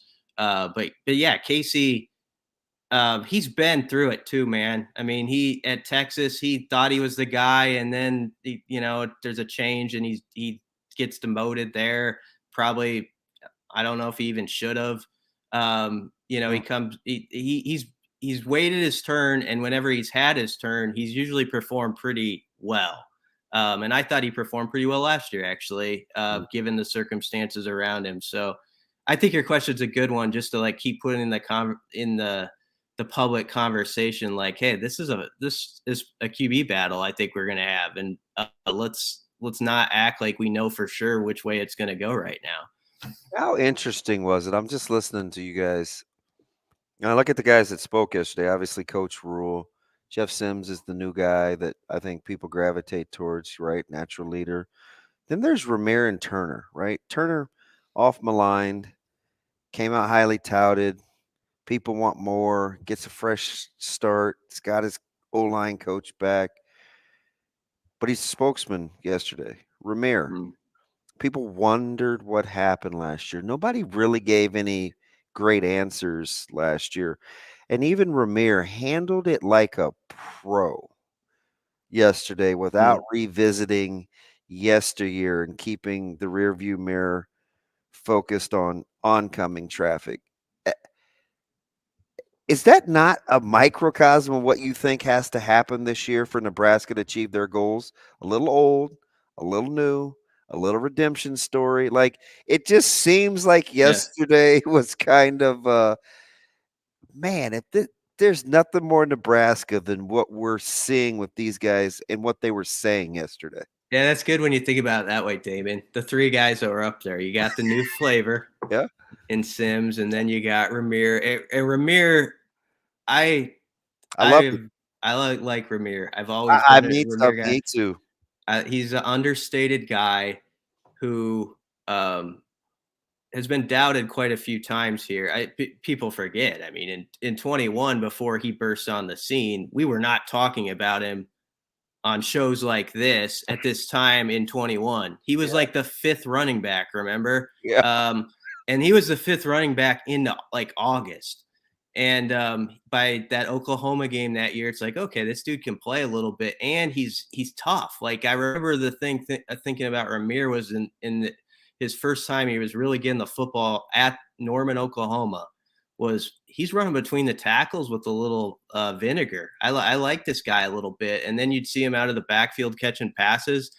And then, of course, there's the mystery of last season. And you're right, Damon, nobody ever really put words to it. Nobody that was an authority person. And then Ramir, of course, wasn't really, available to talk about it. But I did love the fact that he knew the question was going to come up, and it was a fair question to ask. I'm not beefing on anybody for asking it. It's what needed, here you go. What do you have to say about what happened? And a lot of us, maybe me, would not have handled that as classy as he did. And just said, you know what? You really can't go back. So you can't, what good is that going to do me? I like this staff. I'm here right now. And I know that Ramir, if you did a Q poll, a Q rating on like guys on the team, he would do very well with this fan base because of just like, he just keeps showing up no matter what happens. And it's almost like last year, he Jedi mind tricked the fan base that like he wasn't that good, right? Because I started to hear like my sphere of influence. Well, maybe he's just not, and it was only 700 yards last year, and he's small, and then the drop on the tough play last year, and people were like, "See," and I'm like, man, I don't know, guys. Like, you watch him, he needs the fewest things to be perfect around him in order for him to function. I'm probably going to gravitate towards that guy. Now, I want to do it all. But that's just me, right? Like, he could have been kicking himself over taking one for the team last year and moving. Do you remember the preseason, BC? Oh, Ramir's out here, and he's had a good summer, and we can throw him the ball, and he's a third down guy. And, like, they really had Ramir thinking it was going to be this. And then, like, he didn't get to run the ball. Like, there was a stretch there where he wasn't feeling very good about the decisions he made for the greater good either. Like, it wore on him. Yeah. Crazy like that. Yeah, absolutely. I mean, Coach Whipple was talking last year about him, like Brian Westbrook. He said that name several times as like not that he was Brian Westbrook, but he's got traits and we can use him in that sort of way. Maybe he's a guy who only touches it 8 to 10 times. He was totally fine with that. He wasn't a guy who needs the ball 22 times a game. But yeah, to his credit, he didn't go there yesterday, and he could have easily, and he kept it moving. And I think there's an energy he feels from this staff, and he knows EJ Barthel back from his recruiting days. They're from the same area. And that could be a nice little combination. I think somehow, some way, Ramir's got to matter on this football team. I don't know. I'm not saying he's got to be RB1, but he's got to be like one of those guys where you're like every Saturday, oh yeah, Ramir's going to give you a little something. And that's what you need on this team. And then, the other guy who's up there, Turner Corcoran, he's a guy who was one of the highest rated recruits that ever came into Nebraska. And he's another guy who has dealt with things that haven't been ideal circumstances. And I give him credit because he doesn't make a big deal about it. He's been position flipped outside and inside in season 2 different times. Before his first in 2020, he just played in that Rutgers, that weird game in December. Remember, at left tackle. And we all acted like he had sort of arrived, he played in this one game, and you sort of forget, like, this guy has very little college experience, and then he didn't get a camp at all because he was injured leading into 21. And ever since then, it's been sort of this weird combination of things, and the Prohaska injury has sort of forced him in and out. And so I'd love to see that guy. I don't care where it's at, just that he lands at a spot and can stick at a spot and hopefully be that guy for a full season with good health. And I'd like to see what that looks like, because I don't think we've had an opportunity to see what Turner can really do when all the things sort of fall in place as you would hope. BC, speaking of linemen, and DB, speaking of Jedis, I remember giving our Super 6 rankings. And after I asked you, BC, about Gunnar Gatula being at the top of my list, and the advice you gave me was, have patience, young Andrew. Like, those were the words that you used. And I remember that still to this day, because you sounded like Master Yoda in that moment. Okay. Anyway, Coach Rule paid him a pretty nice compliment yesterday. Do you think the biggest benefit for him in his first spring is the fact that he's just healthy in a smaller group of linemen? Or is there something about his character, his coachability that stands out to you more? Probably all of it. I mean, he gets a ton of reps right now with, there's, I don't want to say limited linemen. Rule kind of downplayed that storyline. He said, you guys are all used to having 200 people on your roster over here. And I couldn't believe that. Yeah, I'm with 12. Yeah. He's like, that's pretty normal to me, the number of linemen he has right now. But yes, help is on the way with that class that people is pretty excited about. But Gatula sort of gets that little edge of he's just picking up a lot of reps right now. And I think the biggest thing you heard from the coach the other day was he's not overwhelmed. And that doesn't shock me because, he's from a coach family, grew up around the game. And those guys just always seem to be a few years ahead of the curve on things. But yeah, I was watching him in a couple drills the other day, and just, off to the side, sort of not pad popping drills, but you're like, I like the way that guy moves for his size. And, that's a position where if he doesn't have to be on the field this year. There's not that pressure, but if he can be that guy behind the scenes, he keeps coming to work every day and there's that steady climb. Next spring or so, maybe we're having a different conversation even about him. I don't want to write him off completely. You never know if a guy could play his first year, I guess. But I feel like if he just keeps on that path, we'll hear from him sooner than later. And that was probably a good Super 6 pick by you. And going back to that, it's just like, yeah, have patience with those linemen. Sometimes even the guys who are doing it really well, like Gatula is right now, maybe they're not going to play this year. But we'll hear from them at some point, and they're going to matter the most of all. BC, let me get you out of here on this, because you're around it and you can hear the questions and the context. Is it just me, or is Bonner coming up unsolicited? Yeah. Or is he being asked about? No, he's been asked about once maybe, but he's come up a few other times with just the coaches. And he's used as an example of the position flexing that's going on, where you're moving guys around a little bit. But they believe he's really taken to it. And I think they're very satisfied. It's only 5 days into that, but I think they're like, yep, that's a move that seems to be tracking as you sort of imagine it. Yeah, I watched. That's exciting. I watched AJ Rollins playing a 4-tech on defense. What'd you think? I liked him out of high school. Like, I like him, but if those guys can be interchangeable and do different things, their personnel groupings could be tough. Like, Rollins is pretty good on offense too. Yeah. And he was getting good defensive reps.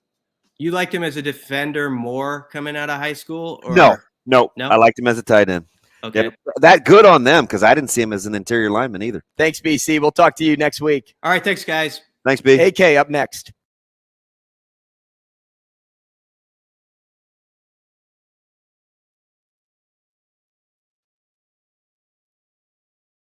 Rogers and Benning will be back in 5 minutes.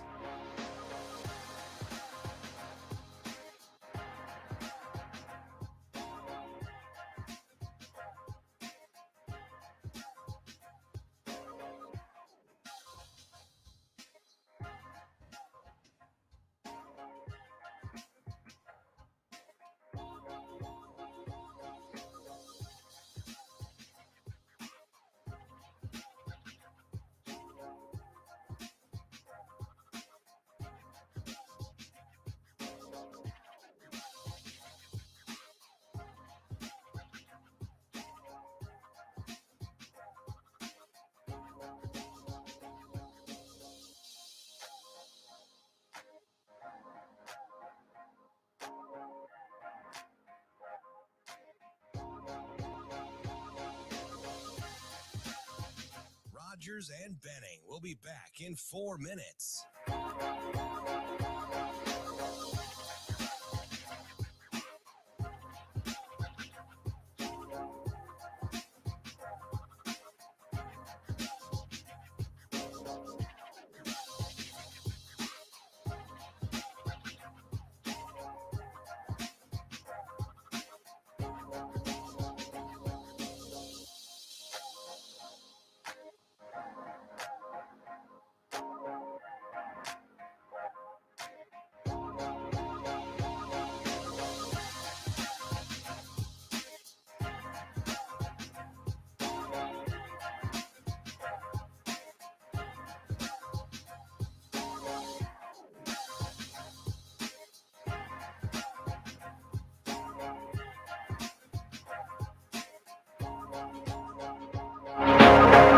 Rogers and Benning will be back in 3 minutes.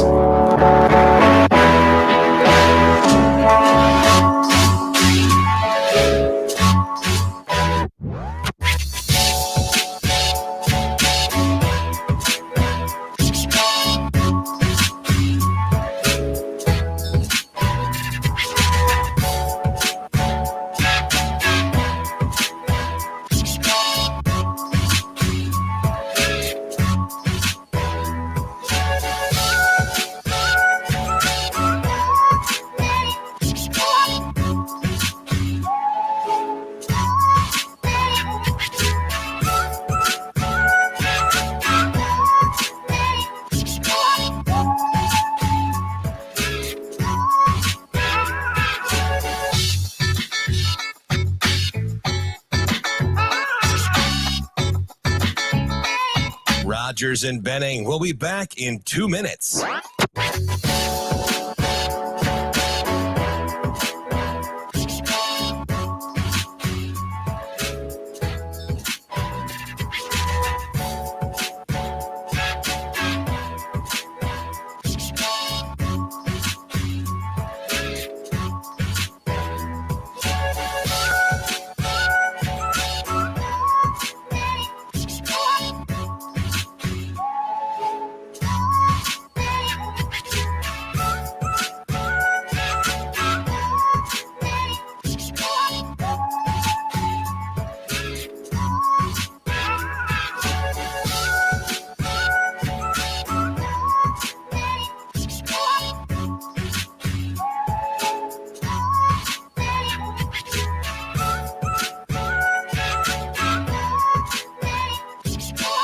Rogers and Benning will be back in 1 minute.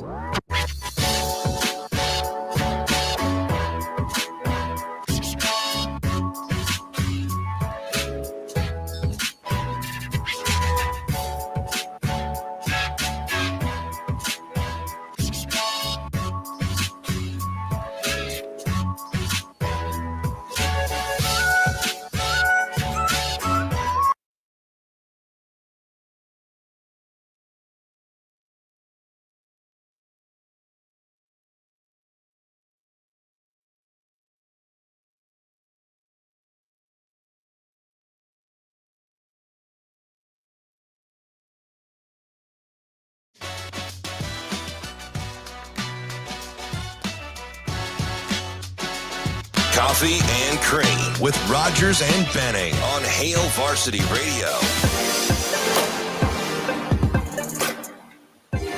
Hey, welcome back.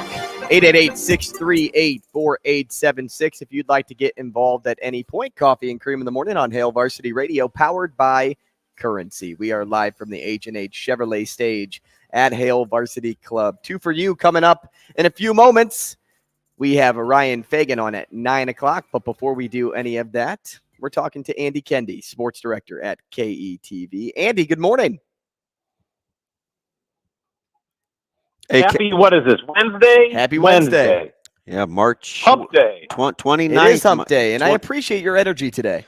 Oh, hey, Case. Come on, you got to bring it. It probably helps that I don't have to work for like a week, so that's good. Oh, you got it off? Mm-hmm. You sound like just little vacation. Ooh, yeah, we'll compare those two. Shane, go ahead and cut that up, and then we'll put them back to back. AK, we were kind of just talking about it off the at the tail end talking to BC, but man, you got to be pleasantly surprised that a guy like AJ Rollins appears to be finding his way, a guy that you covered quite a bit in high school, and he's got a teammate actually two in Bullocks Squared that are making news too. Is it a good day to be a junior, Jay? No doubt. And it just goes to show you too about the willingness to experiment and put guys into positions that maybe they weren't expecting to, or that we weren't expecting them to be in. Now, it takes advantage of their athleticism, and for a guy like Rollins, he's just oozing athleticism. Yeah. It makes a lot of sense. When Coach Rule said yesterday, he said he probably leaves the team in sacks. We're not privy to the day-to-day and the team drills, but sounds like he's doing big things there, and he looks the part, no question. It's smart on their part to fill the void with some athletic kids for now to see if they fit well, and it's given a new definition of Gratian, that's for sure. Yeah, I try not to be all, I try to stay in the moment and not gush too much, but they were doing a 9-on-7 drill, and he buried a couple guys. It's inside run mainly, and I had walked over to him and I just said, "Hey man, I am so proud of you, and rumor has it, you could play a little defense too." And he patted me on my head because he's considerably bigger than me, so I felt like a 4-year-old. No, I'm dead serious. It was awkward. Like, he patted me on my head, and he's like, "Hey man, appreciate you believing in me. I'm about to go play some defense right now," and just put on a different colored jersey, and I was like. Guys didn't even the guys that thought they were good at offense, like Baron Miles or Tyrone Williams or somebody, those guys just weren't flipping jerseys and coming over to the other side of the ball. You know what I mean? It was and he plays well. I was shocked. Did you see that potential defensively? No. I just penciled him in as a guy that maybe we'll see the field as in a tight end situation and maybe catch a few balls in his career. But man, but then when you look back, you go, man, that makes a lot of sense. Yeah, but those guys are fibbing. If people are telling you they saw him putting his hand in the dirt in the interior, not so I could see him being a 4-3 edge rusher, but he can play in a 4, which is over the tackle. He could play in a 3. He's playing some D line. Right. That's good on him to get his body in that position to do so, right? Dude, I think he's got to have an 88,000-inch wingspan. Now, we'll see what happens when it comes to fall. This is right. Give or take an inch. Right. Well, they need help. We're at the end of March. But they're going to need some guys, They need some help. Yeah, and there's a lot of young guns there too. You have Lenhard, who stud looks good. DB was singing his praises a couple of days ago. Uman Mielen, or how did you say it? Umi Whalen. Yeah. Umi Whalen also. Even though that's incorrect. Also putting in good work. But yeah, the line, the line's good. And I guess here, so because they are young, AK, what do you think? They're a big question mark, right? Coming into this season. Do you think guys like Lenhard and company can put that concern at ease? To a point, number-wise, I think they're going to need more ready-made guys. They're going to need a couple more ready-made guys. So I don't think they're nowhere near done tweaking their roster, in my opinion. And we can talk about these guys at this point of the spring, which is great, and development is key. And I do think that the future of the program, not just this fall, but moving forward, is dependent on the big fellas on both sides of the ball. And I don't think they have enough of them right now. Yeah. So, that's moving forward. Yeah, it's great that we're talking about these young kids, and that's kind of like power for the course in late March, right? But I think moving forward, I think they're going to need to add some pieces as we get ready for fall. I know that Matt Rule is like, 12. I'm good with 12 offensive linemen. People around here have raised the red flags, but we've seen what happens in years past when they just don't have the depth. And I think the more big bodies, capable big bodies, the better. Yeah, it's interesting because that's probably like the fourth or fifth time I've heard him say that. And we were watching some Baylor film, and this was a couple weeks ago, and I'm looking at the numbers standing around practice, and I didn't want to be disrespectful, right? I'm not like, dang, that's all you had, because that, but that is what you thought. That is what that is. Hey, listen though, that's exactly what I'm thinking, AK. So I wonder how fine a line is it between delusional and confident, because he's never had, whether it's Temple, Baylor, Carolina with the 53-man roster, even if you include 70 with the taxi squad, he's never had huge O-line numbers. Maybe it's just what he's used to. But is that delusional? That's a good question. Well, right?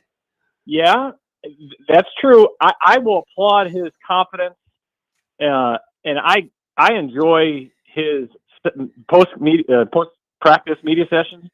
He's thoughtful. Oh yeah. He's confident. Yeah. Oh my goodness. I get done listening and I'm like, oh my goodness, where do I get my helmet? Let's go. Yeah.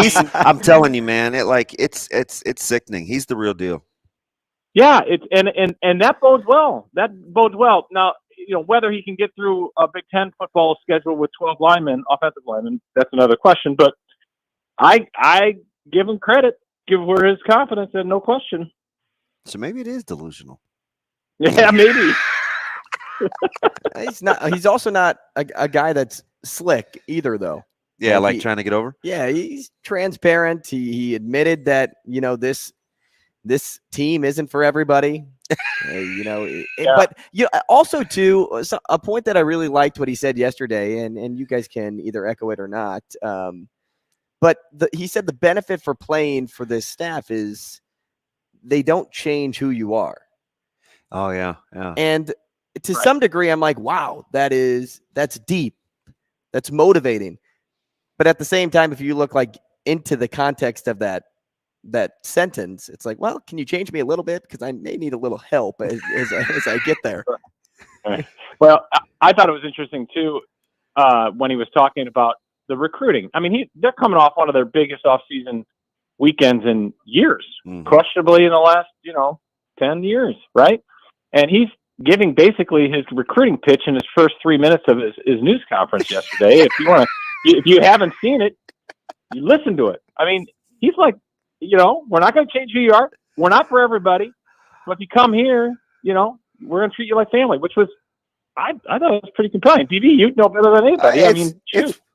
It's wild. And I'm just pitting this AK with how Trev's tried to build that athletic department with diversity and the new faces and the fresh ideas and kind of the rallying for one another. Because I knew he wanted a kind of a homey feel, he is in Trev, to try to offset the transfer portal and people always looking for the next best thing. Like, they've tried to make it a destination that you don't want to leave.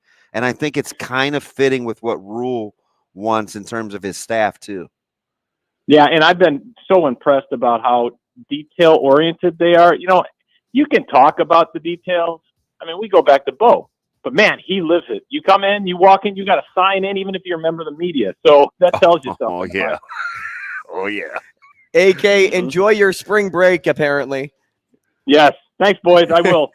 We appreciate you joining us every other week, and always good stuff from him. They did a great job, too. I didn't even get in his Creighton take. I was going to say, I want to sing their praises, because KETV did a great job down in Louisville and everywhere else covering that basketball team. So good on them. Andy Kendeigh, sports director at KETV. Coming up, though, we're playing Two for You. Give us a call, 888-638-4876 if you want to play.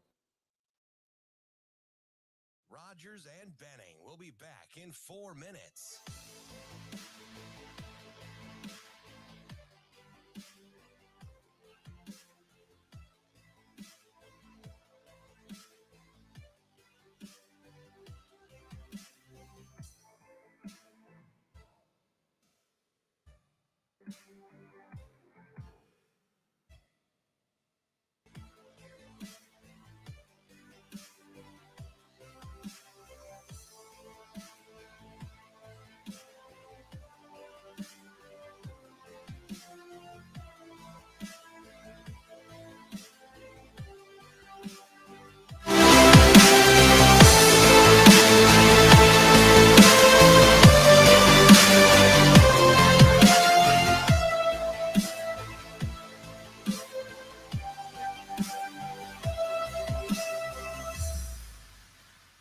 Rogers and Benning will be back in 3 minutes.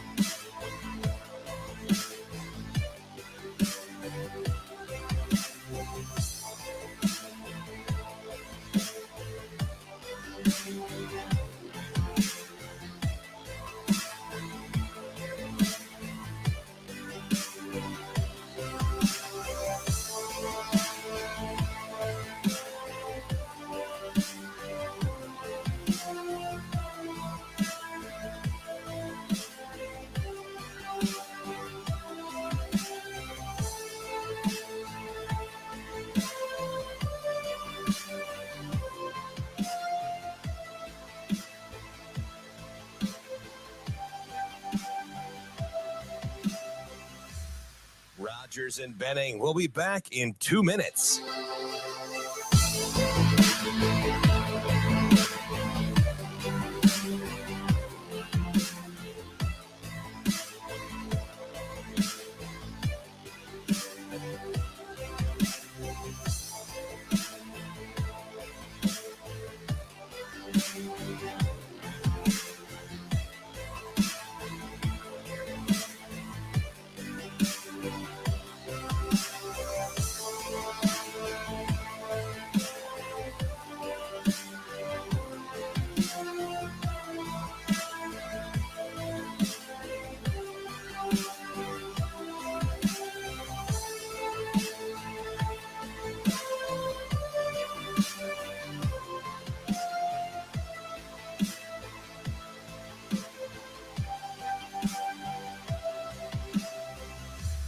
Rogers and Benning will be back in 1 minute.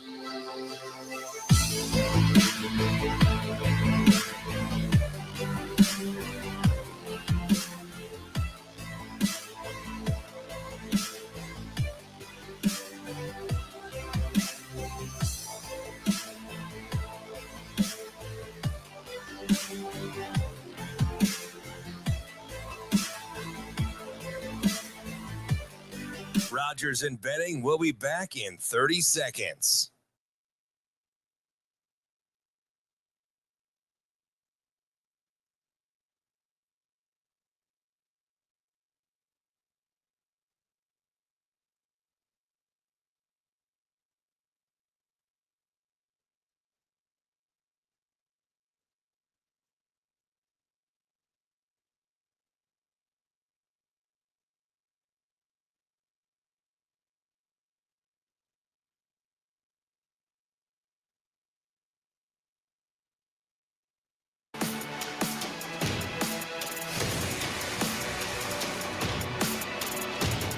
Coffee and Cream with Rogers and Benning on Hail Varsity Radio.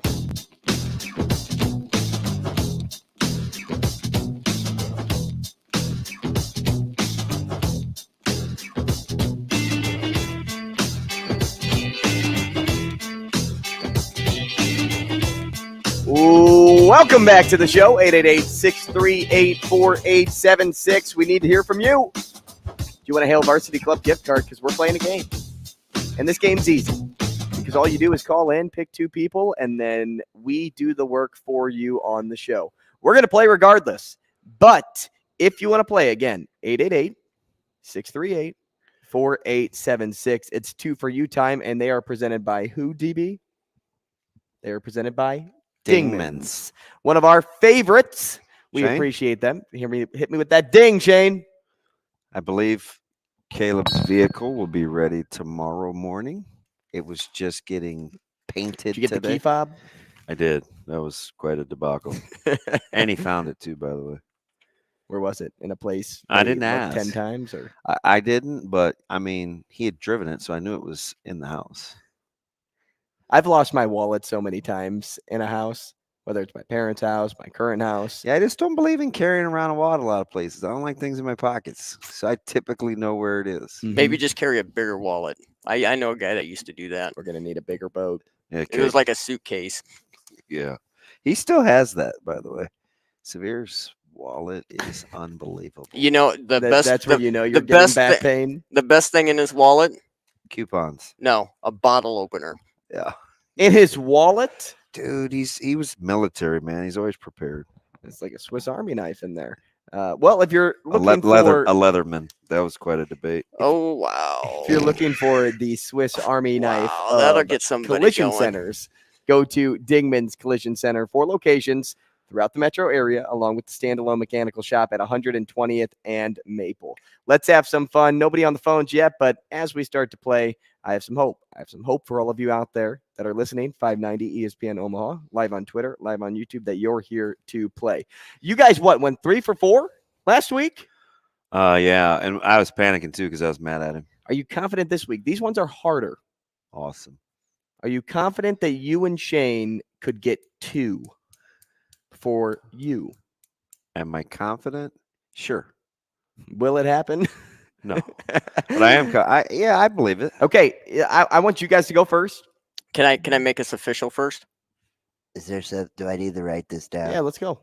Now, one of Damon's favorite games and one of Shane's favorite games. Is this the game where I have to write stuff down? Well, maybe not so much Shane. Yeah, Well, Shane. this would be the game. Yes, it's 2 for you. All right, let's do it. Wow.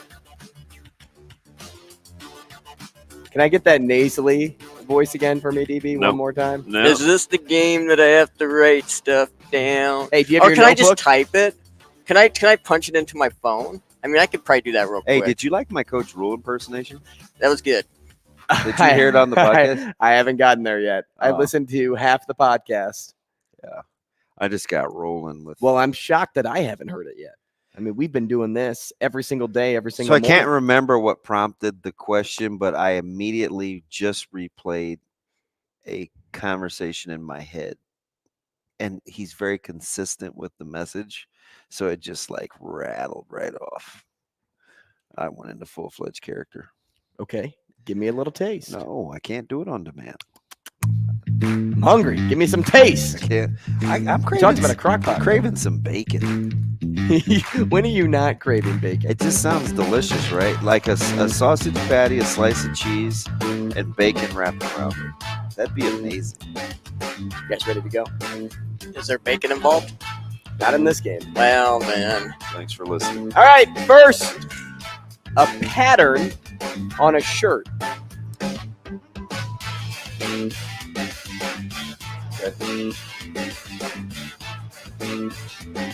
A high school spring sport.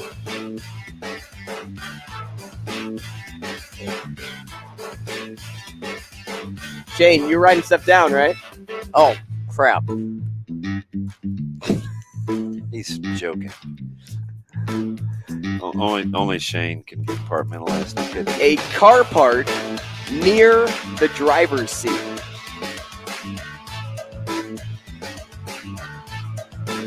Oh, boy. Got a couple. All right. And something that rhymes with truck.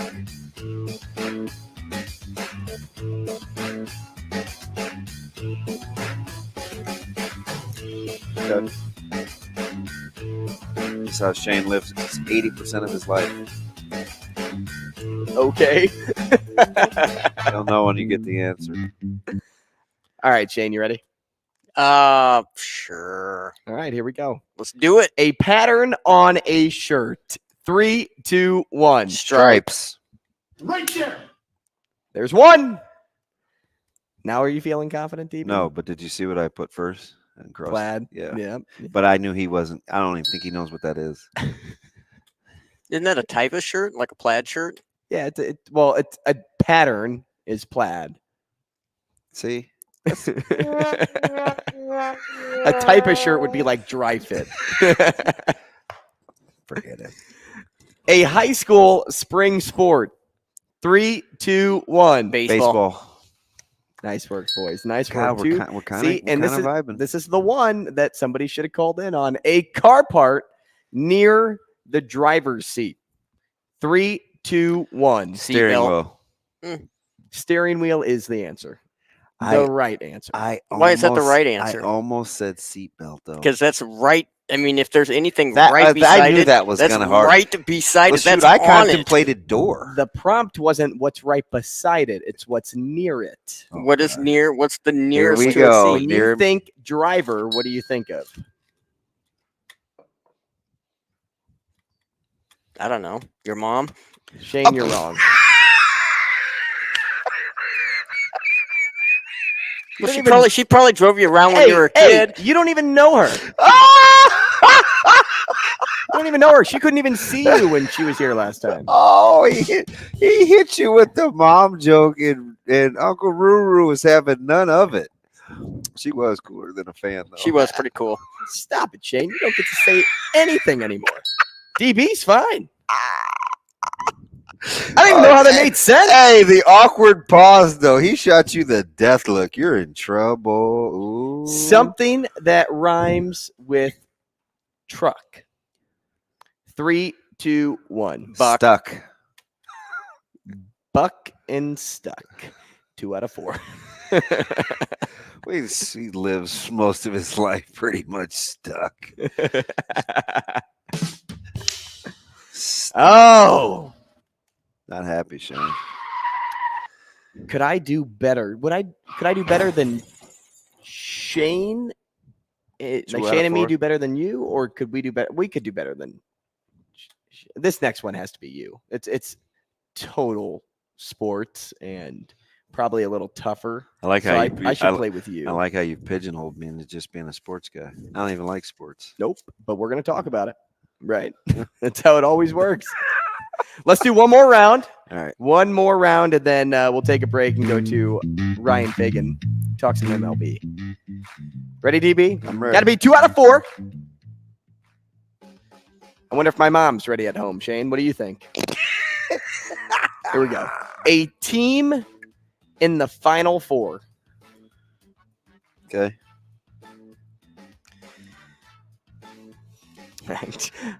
I wrote these questions or these prompts, and I don't even have a team like that I'm comfortable with.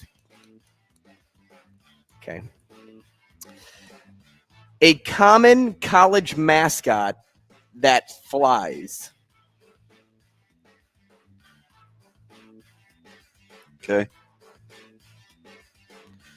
Oh, no. Are you going to go there? Oh, no. Now I'm overthinking it. You said common. Yeah. Okay. A Creighton basketball player. Like from the roster, not like who's going to leave. Oh, that's tough. Just a Creighton basketball player. Okay. And a college basketball broadcaster.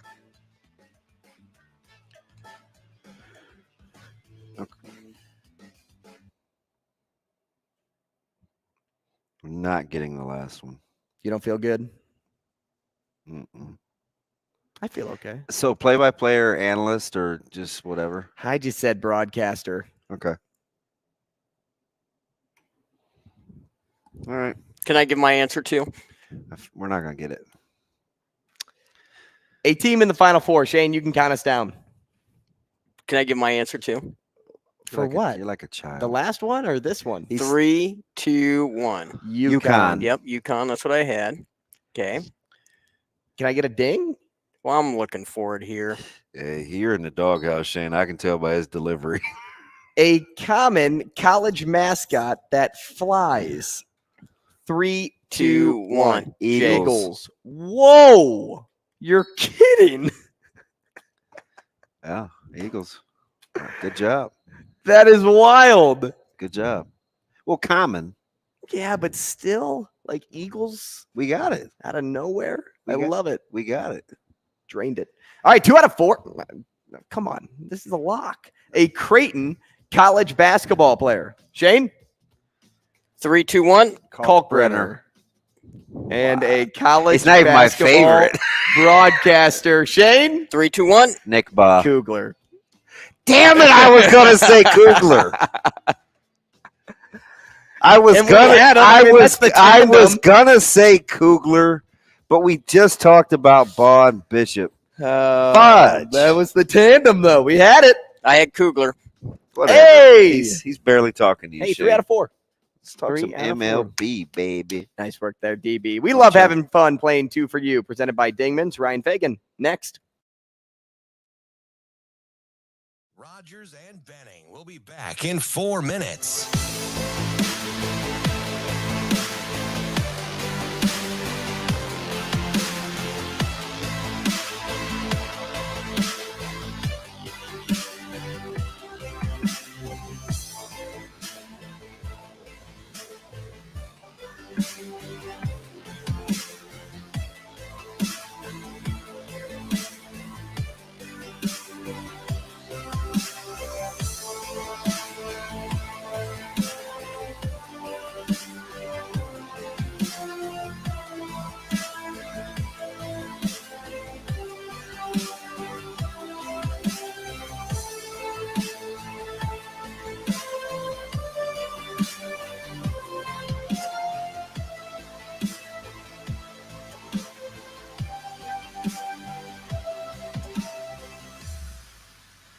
Rogers and Benning will be back in 3 minutes.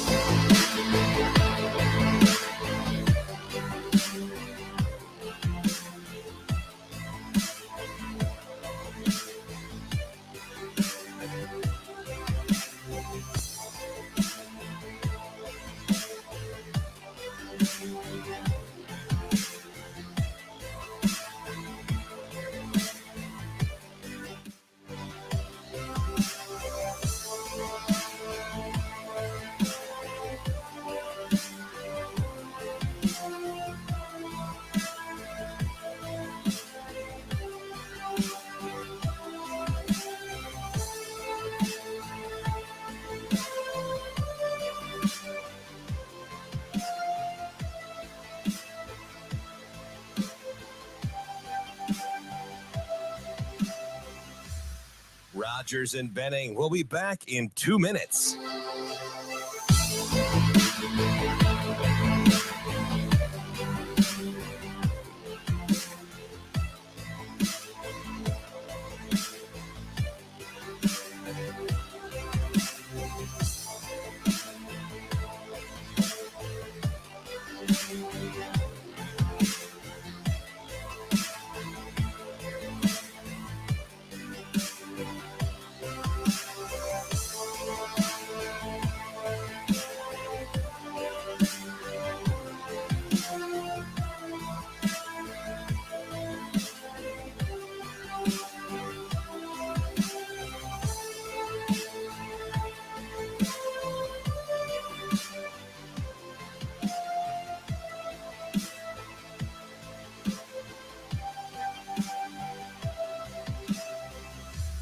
Rogers and Benning will be back in 1 minute.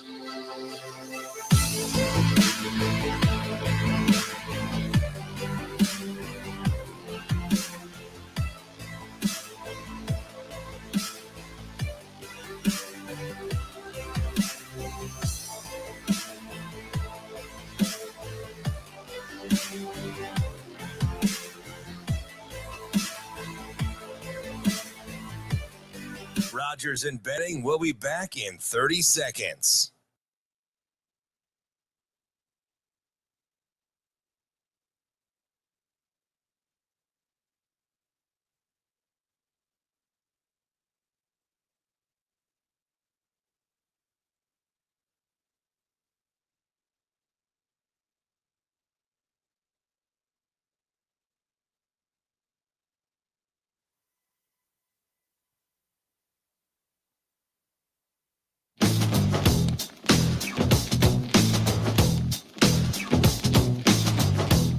Coffee and Cream on Hail Varsity Radio with Andrew Rogers and Damon Benning. First thing that he said.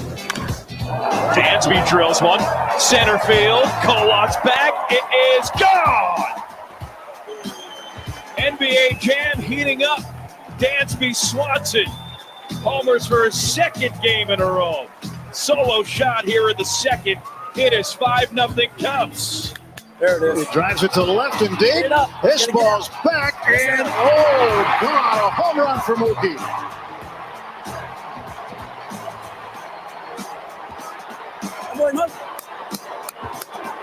baby. Nice job. So we get a Dodgers clip, and then we get a Cubs clip. Didn't hear a Cardinal clip. Hey, you guys kind of got this thing going, man. You guys better figure it out. Shane goes, when you left, he goes, good morning. And I go, Shane, I'm not even mad. Like, I just didn't know how to respond to that. Dude, I said, I give you grief all the time for your size. I'm like, I love it. Let's talk with each other. I love it. I think it's hilarious. I got a lot of friends laughing at that. Oh my gosh, it's funny. It's just untimely. It's funny. I'm not mad. I love it. The look on your face though, when you looked at him like you were having none of it. My man said, "You don't even know my mom." Dude was steaming, Willie beaming. My buddy's driving to Grand Island. He goes, "Yeah, on my way to GI, man. Mom jokes never get old." my other guy's like, "Man, you guys running a circus over there?" Pretty much. By the way, he's a guy he's kind of a quarterback guru. We should get his thoughts on the pressing conversation that we started with. Yeah, because everybody, and I'm not going to say everybody because I really don't know. I'm just keeping it 100. But the only thing that I know for sure is that they got guys on that roster that are going to make you uncomfortable that they're not playing. And so to assume it's one guy, I think is way premature. Way premature. Yeah. We have senior MLB writer for Sporting News, Ryan Fagan, on with us now. Fagan, believe it or not, St. Louis kid as well. Gosh, I'm surrounded by you guys. I'm surrounded by you Dodger killers. How you doing, Ryan? I'm doing well, fellas. How we doing today? Oh, trying to make it. Right? Hey, what do you think? No Cardinal clip in our open there. Like, does that make you happy? Does that make you sad?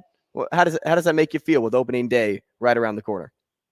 Well, I mean, living here in St. Louis now, I'll be down at opening day, but you know how it is. You're in this business long enough. The ties that held you as a kid kind of loosen a little bit. You see the inner workings. I used to love the NFL, then I saw too much of the NFL and not so much big on the NFL anymore. So, I'm excited because the Blue Jays are going to be here. You got to see a team that, might be the best team in the AL East face off against the team that, quite honestly, probably is the class of the NL Central by a decent margin. So yeah, that's a heck of a way to kick off what should be a very fun season. So there's a couple. Let me ask you about payroll in baseball, right? Because there's a lot of misnomers and penalties and what happens with draft picks after a certain percentage in a certain year. And I don't want to bore the listeners with the nitty gritty, but when you're paying over $200 million in tax allocations, the projected total for the San Diego Padres, $248,291,060. How is that sustainable, Ryan, even for San Diego? Well, I think the idea is that when you pay that much, the expectation is that you'll win and you'll make deep runs into the postseason and you'll create money by winning. And I think that's the idea. And if they do that, if the Padres make runs into the World Series on a regular basis, into the NLCS, and they bring in all this extra money at the gate, I think that's part of it. Yeah. Ryan, embracing change will be the theme of this MLB season. Games will drop in time. Stolen bases will increase. Pitchers and hitters required to work quickly now. First off, are you for the speed increase? And two, how much will these changes enhance or hinder the game, in your opinion? I think the pitch clock is a very good thing. I think there needs to be some tweaks to it. I think we might have set it a little bit too quick. I think there are times when it's going to feel rushed, and that's not what you want. The idea of a pitch clock to me is to get rid of the Pedro Baez at bats, right? Where he's pitching and he takes 45 seconds to a minute between each pitch, between, his stall tactics and throwing over and all these different things. And that's not good for the game, right? That's what you need to eliminate. I'm not sure we need to make it 15 seconds between each pitch, where the batter has basically 7 or 8 seconds to get up there and make eye contact. That might be a little much, but I think overall the idea of the pitch clock, and if I've talked to a lot of players who came up to the minor leagues and have played with it. I've talked to a lot of folks who have, watched games with it. We all watch spring training games. It moves more crisply. I think it makes for a better product. I think the problem is when the rules like the pitch clock, if that's creating more problems, like in the 9th inning, if it impacts the way a game ends because of an automatic ball or automatic strike, I think that's when, baseball needs to look at it and say, okay, well, we're solving one problem, but are we creating others that don't need to be there? And that's where I think, as the season goes on, I would hope that baseball looks at that, potentially make some little tweaks to it. But overall, I think it's going to make for a better product. Absolutely valid, sign of the times, not quite yet. In a sport that is numbers driven statistically, and there's benchmarks and measures that allow us to compare and contrast eras and specifics for Hall of Fame references. Are you comfortable with the discussion of Shohei Ohtani being referred to as the best ever with just really 4 seasons of worth, even though it's 5 official years into his career?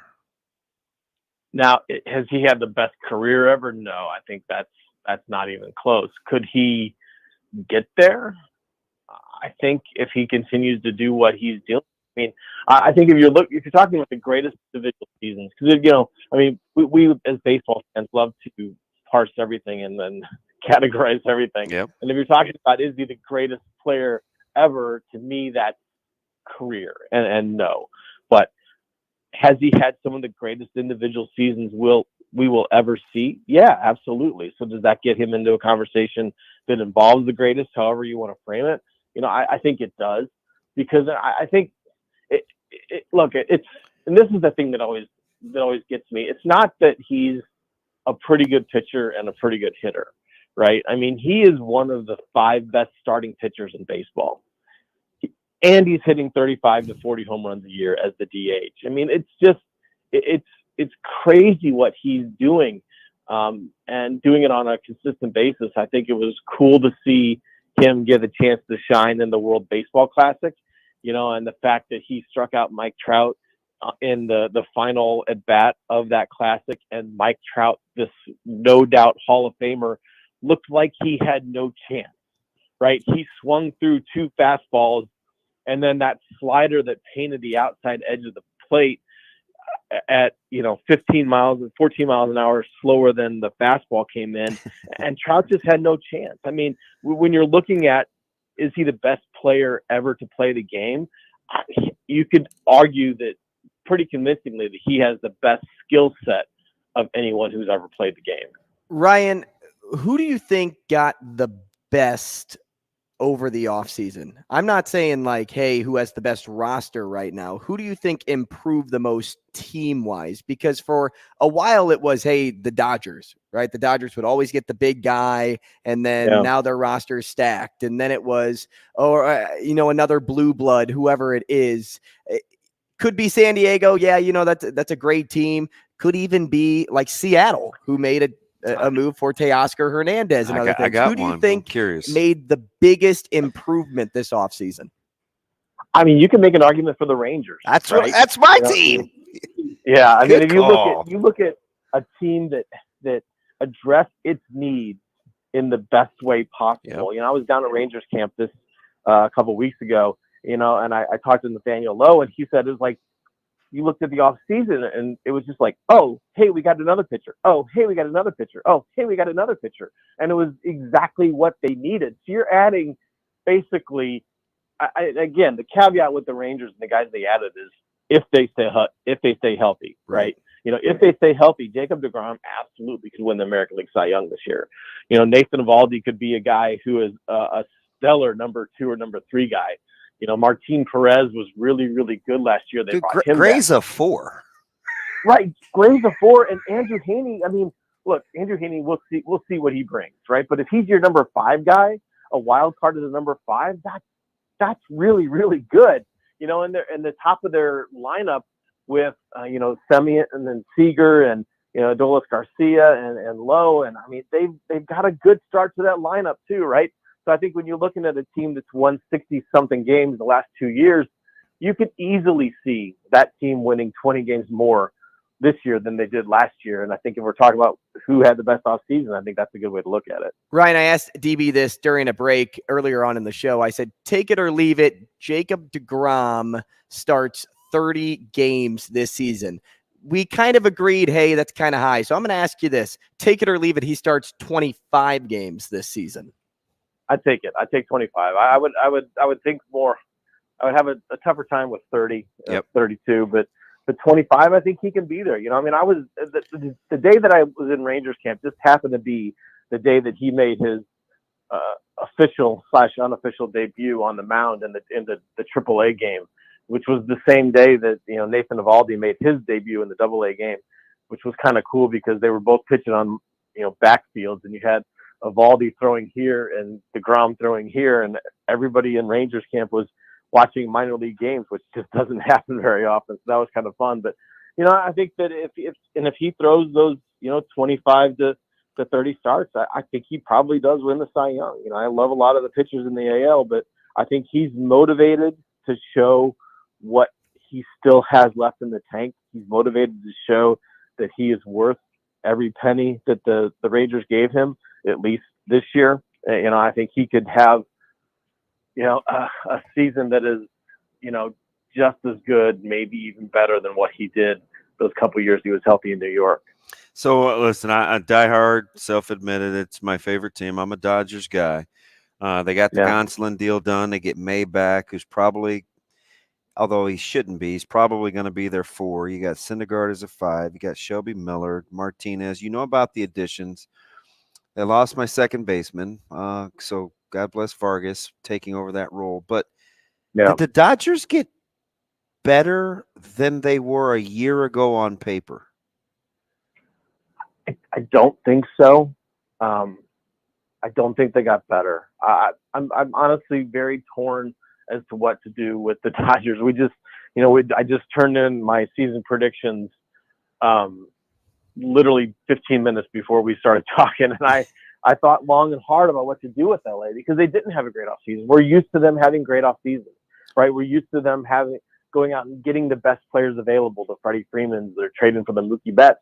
And they didn't do that on this offseason. And then they lost Gavin Lux. Look, I love Gavin Lux. I thought he was primed to have a fantastic season. This was the year he was going to be the player everyone thought he was going to be. And then he got hurt, so he's gone. And they didn't really do anything to replace him. And I say that, it's not necessarily criticism because the Dodgers are not just big buck spenders, right? They develop players. They have guys in the system ready to come in. So they have options. This is not like they're just going to start some journeyman, that they signed to a minor league contract with an invite to Major League Spring Training. It's not that.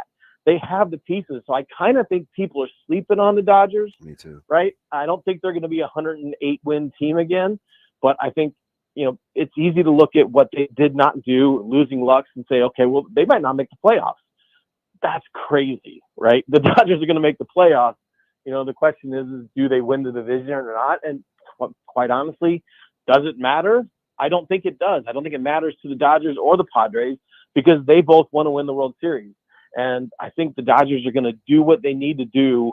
They'll take a look at the first month or two of the season, say, okay, this is working, this isn't, and then they'll go get what they need, right? So the Dodgers on August 1st after the trade deadline are going to look different than the Dodgers do right now if they need to. So, they'll be fine. And the question is going to be, how does the rotation look health-wise when October gets here? And I think that's what's going to matter for the Dodgers. Yeah, the Dodgers have young players. People they've always had talk top 10 farm away. system in base. I don't. They always, but I'm just glad somebody finally acknowledges that they're not. It's not just a team with paid pieces. I mean, 80% of their contributing rosters through their farm system. Right, but in the past, it looked as that. I'm not saying that the farm system wasn't there, but people have a valid point for bringing that up. Now, hey, we're in a market where the Storm Chasers are in town, AAA affiliate for the Royals. So I'm going to ask you this about the Royals because they have a little bit of the same. Like they like had a their decent roster, farm system, good young core of hitters, but pitching still seems like a lost cause. I mean, season expectations for them, because outside of Brady Singer, it's kind of confusing how the Royals put together a successful season. It is, and look, I look at what the Royals have. I think Bobby Witt Jr. This is the year he becomes a star, right? I believe that about him as much as any young player in baseball. He's going to be a star. Vinny Pasquantino is fantastic. He's going to be a star. Yeah, what took so look long? At his over and all numbers last year, and they were good, but they weren't great. But then you take away his first 2 weeks, 3 weeks, then you look at what he did most of the year after he got adjusted. He was really good. It wouldn't surprise me at all to see those two guys as an all-star. The question is how does it change in field leadership? With Matheny gone, with Cal Elder gone, how does that change how the pitching staff does, right? The pitchers did not get better. They did not develop pitchers. Even Brady Singer, it took him forever to become the pitcher he showed that he could be last year, right? So does the change in that leadership help the young guys who have struggled to make adjustments at the major leagues and not become the pitchers they could be? Does the change in leadership help there? I think that's the biggest question. And if the answer is, the new regime really kind of unlocks the potential, then they could be a team that, is playing meaningful games in August and September. I don't think they're going to be, one of the wild cards because it's tough, but the potential is there. You're right, though. It's the pitching. Is the pitching going to be good enough? It doesn't seem like it, but we'll see. I'm a fan of what the Royals could be, and I want them to be good, but we'll see. All right, I'm going to take advantage of the fact that we're talking to a baseball savant, Ryan Fagan, talking all things Major League Baseball. So of the teams that the last 3 or 4 years always get a lot of preseason love, hey, look out for them, and they play in this division. Now they're in one's AL, one's NL. But who's closer to missing their window of all the hype and buzz surrounding their organizations? The Chicago White Sox or the Milwaukee Brewers?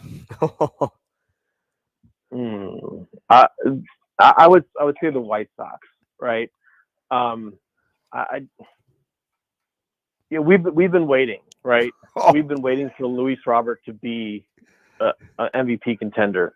We've been waiting for Eloy Jimenez to stay healthy and be that type of perennial all-star. And look, I'm a big fan of what those two guys can be. Especially Jimenez. He was, when I lived in Charlotte, he was coming up through there with the White Sox minor league AAA team there. And I got the chance to sit down and talk with him a lot. He's a fantastic guy. He's the type of guy that needs to be a star in baseball, right? He's that kind of personality. He hasn't been able to stay healthy.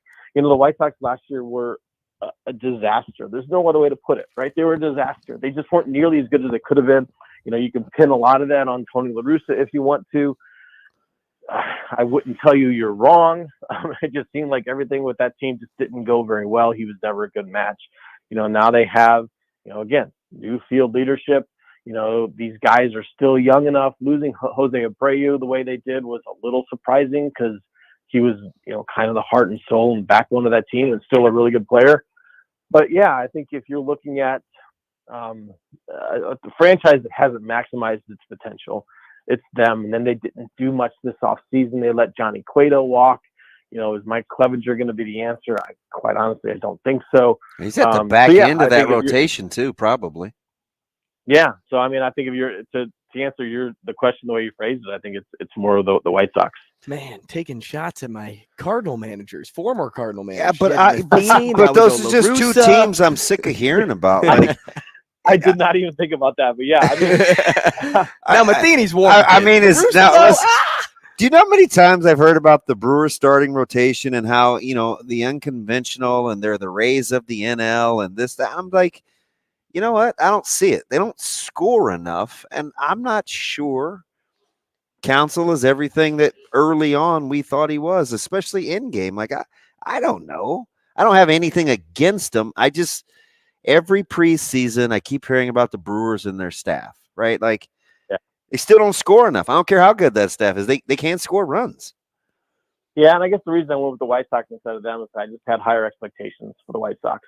You know, I mean, the White Sox last year seemed primed for a season that could be 100 wins and potentially, you know, competing for a World Series title. The Brewers are kind of in this cycle where they're always going to be a team that wins between 80 and 87 games. And if a couple things go right, they get to 90. A couple things go wrong, they get under 80, right? So I think they're still in that mode.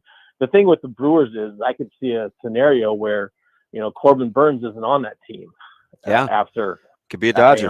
Could be a Padre. He could be either one of those things. And, you know, Corbin Burns can make a huge impact on the playoff race this year somewhere. I don't think it'll be in Milwaukee. You know, Brandon Woodruff's in the same boat. They're both free agents after next year. Burns was especially frustrated with the arbitration process and was very vocal about it. That doesn't speak well to his long-term prospects in Milwaukee. So yeah, I just, you know, I don't think they're quite where they would like to be. They've got, look, they're the kind of team, they're kind of like the Marlins, right? They're probably not going to make the playoffs, but you don't really want to see them if you're lining up against their best pitchers, right? You go into a series and you're seeing Brandon Woodruff and, you know, Corbin Burns, and you might lose 2 out of 3. Same way with the Marlins. You go into a series with, you know, with the Sandy Alcantara when he's throwing, and you're probably going to lose that game, you know. But do they have enough to be a team that gets into the postseason? You know, I don't think so. All right, let me get you out of here on this, is because there's pretty spirited debate in the offseason with Andrew and I, and he's listen, Cardinal guy, I get it, but of Arenado, Machado, and Jose Ramirez, right? The three, the creme de la creme of the third baseman. Can I just ask you, because they've kind of been a thorn in the Dodgers' side, how close is Riley to being in that discussion for the Braves? Because I think he's sensational, and he doesn't get talked about, I don't think, near enough. So what's the order of those top, if they're your top 4 at third base? He is close. Right. Okay, I think at other positions he would be there. But I think because those 3 are so good, right? You're talking about like the 3, I mean, quite honestly, 3 potential Hall of Famers, right? 3 almost, I don't want to say likely Hall of Famers because they still got more to go. Right. But 3 potential Hall of Famers. And Austin Riley's really, really good. And it was really, really smart of the Braves to give him the money to stick around. You know, so he's 4th of that group, but that's not a bad 4th, right? It's a better than like the 4th best second baseman in baseball, right? He's elite. He's an all-star. He's a great player. I still think he's just a notch below those 3 guys. Fantastic. Ryan, we appreciate your time this morning. Thanks so much. We'll catch up again soon. Sounds good. Anytime. Thanks, Ryan Fagan. More CNC next.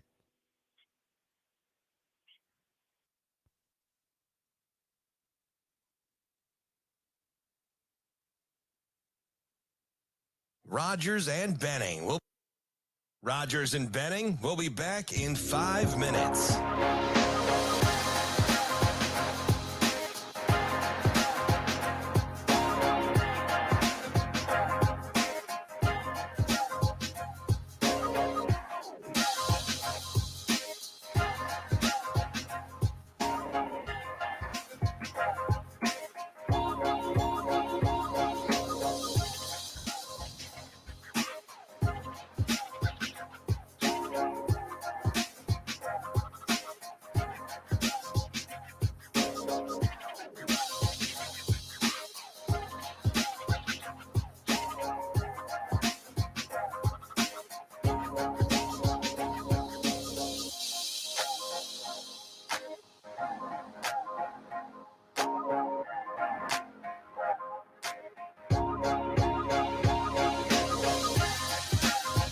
Rogers and Benning will be back in 4 minutes.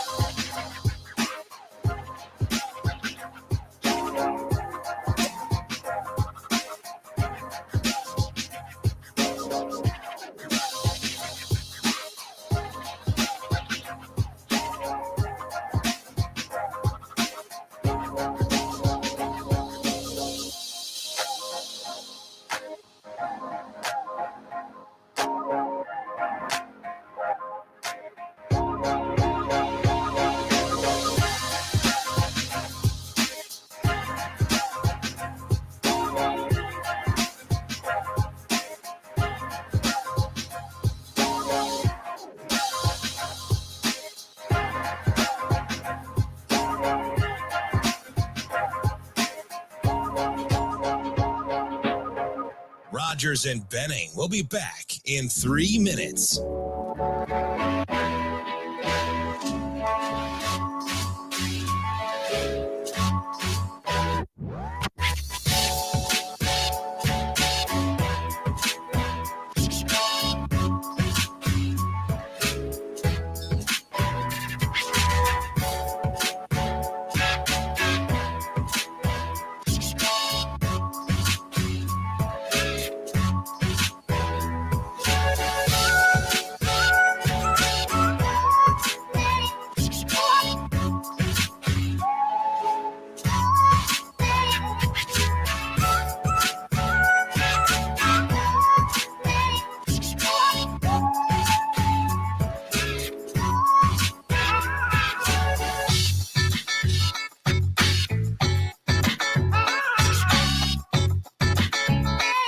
Rogers and Benning will be back in 2 minutes.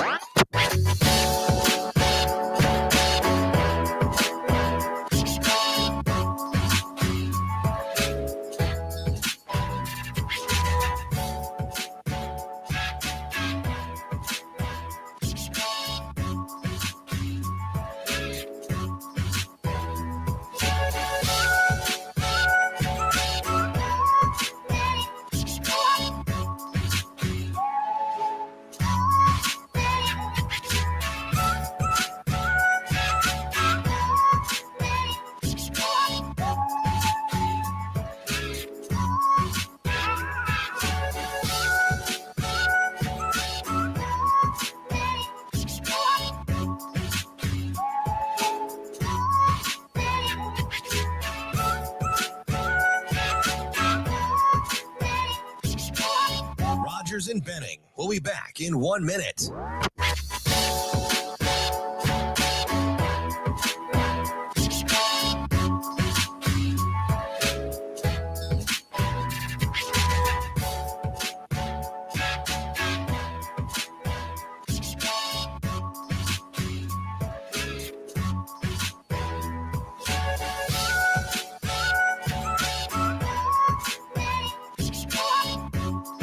Rogers and Benning will be back in 30 seconds.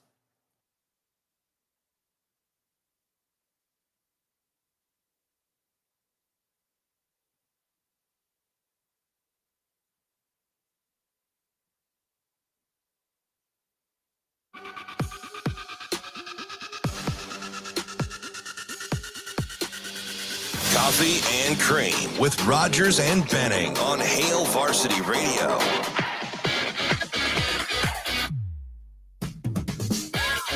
After a fantastic conversation with Ryan Fagan, had DB and I going back and forth. We're still arguing throughout the break of his question about the Brewers and the White Sox, and then it went into where I had the White Sox this season. And let me fill you in, because I think it'd be good to let the audience hear what we were talking about. For one, we were talking a lot of Twins fans up here, a lot of White Sox fans up here. So I thought it was a good way to get into this segment. We were talking about the rotation, right? You look at the Twins, and I exited out, but because we couldn't remember all five guys. But it was Sonny Gray, Joe Ryan, Pablo Lopez, who they got in just the acquired, offseason, yeah, Tyler Mahle, and Kenta Maeda. Yep. And then you look at the White Sox. You have Cease, Lynn, Giolito, Kopech, and Clevenger. What rotation would you rather have?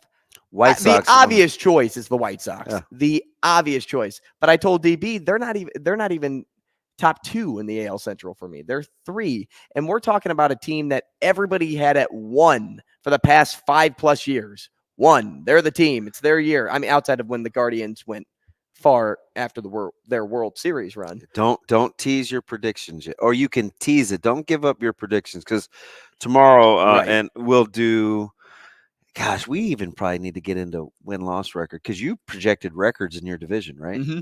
Yeah, I put it. It's approximate based on I get it. I get it. Them do in the past. We should do.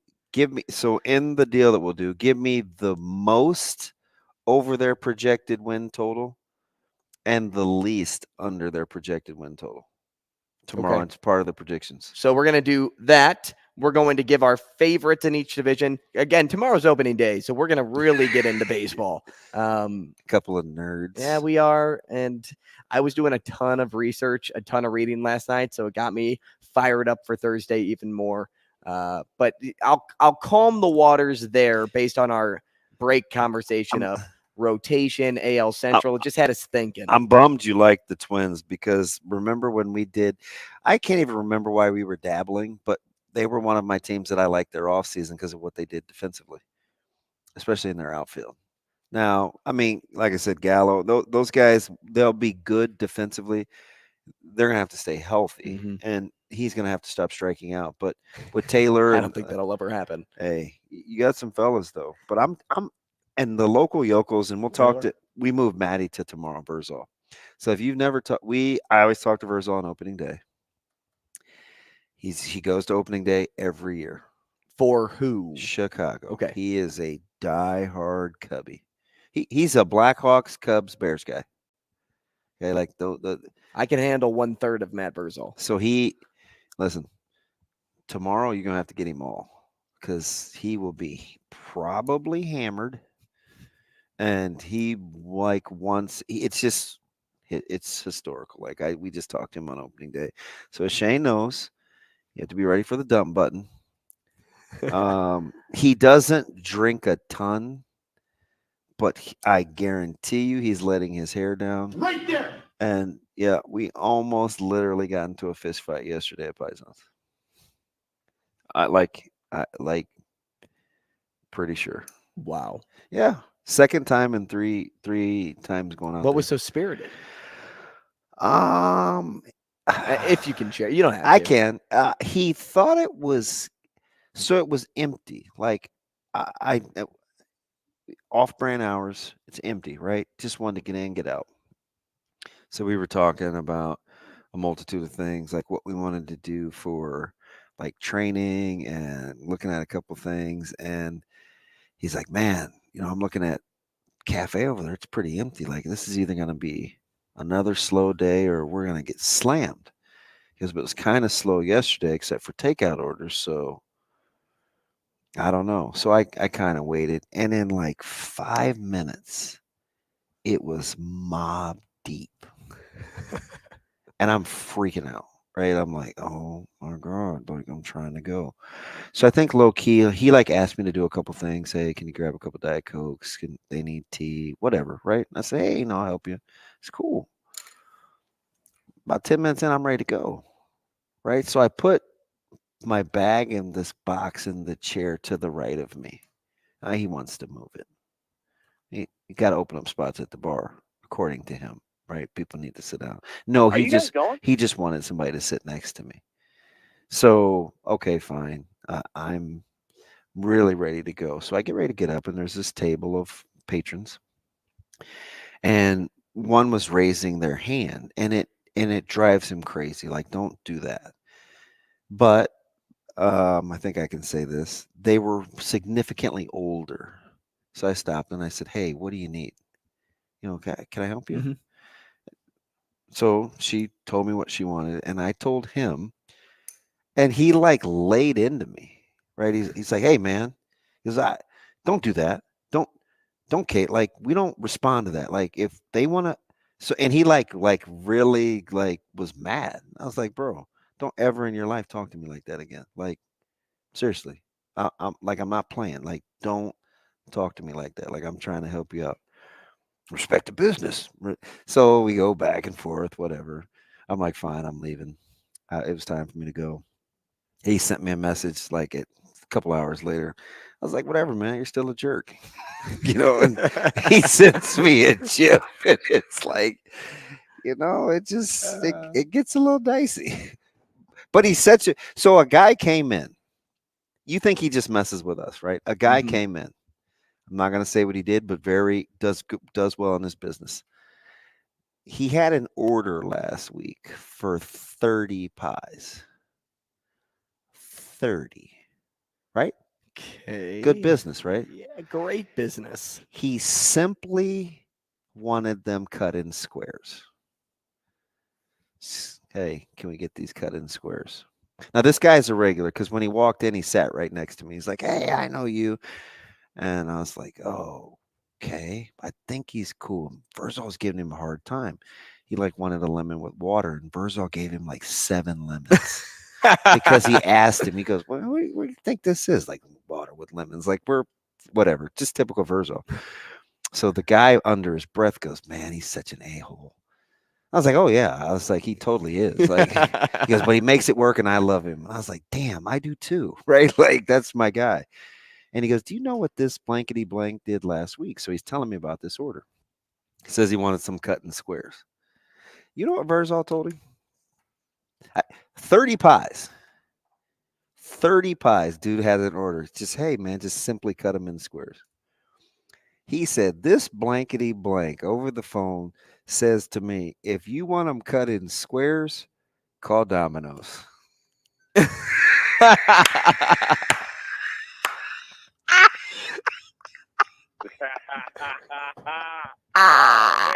Domino's doesn't even do that. They do, though. Do they? Yeah. And I told him, I said, listen. Do they really cut it in squares? Yeah, bro. But listen, you're missing the whole point. It could have been Godfathers or whoever else. He just was not having it. Compromising. So he didn't get them in squares? No. I go, so hey, how'd the pizza taste? He goes, heck of a lot easier to eat them in a triangle.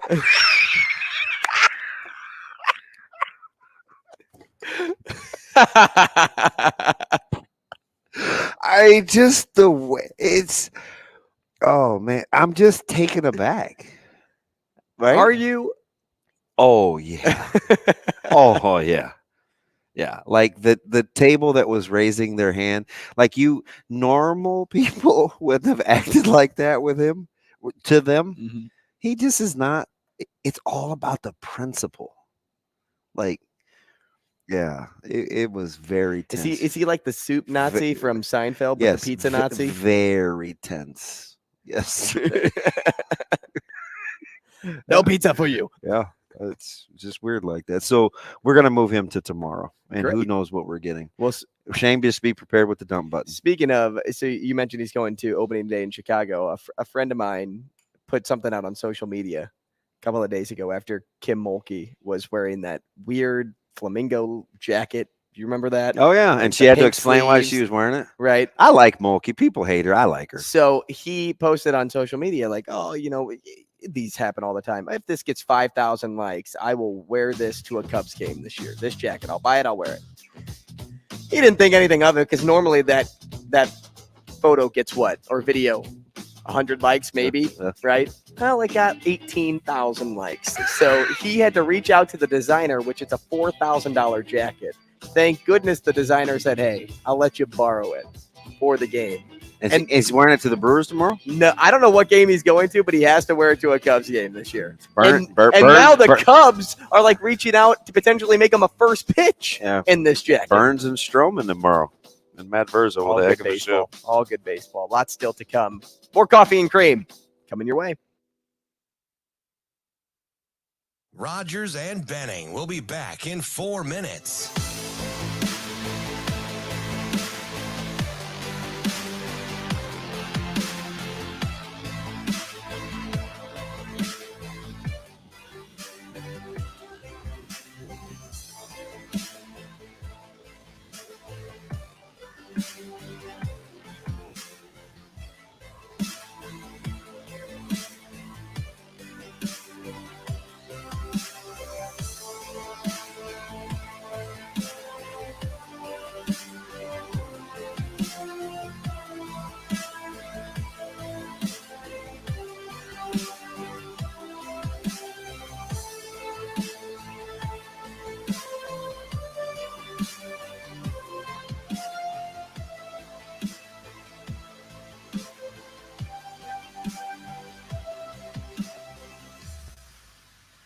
Rogers and Benning will be back in 3 minutes.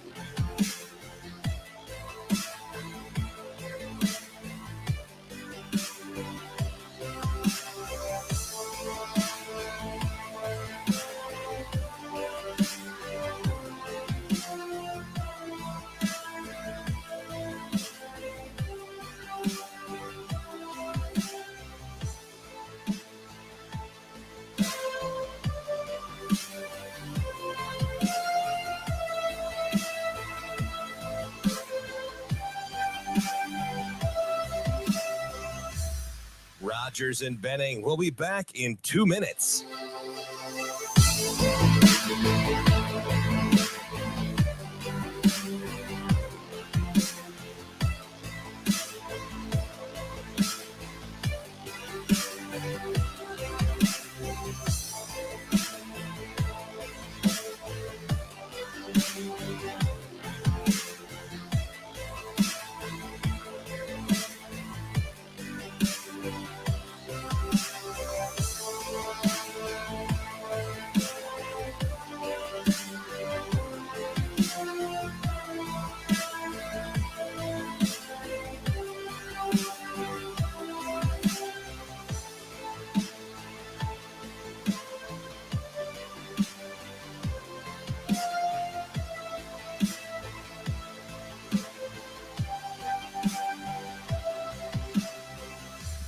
Rogers and Benning will be back in 1 minute.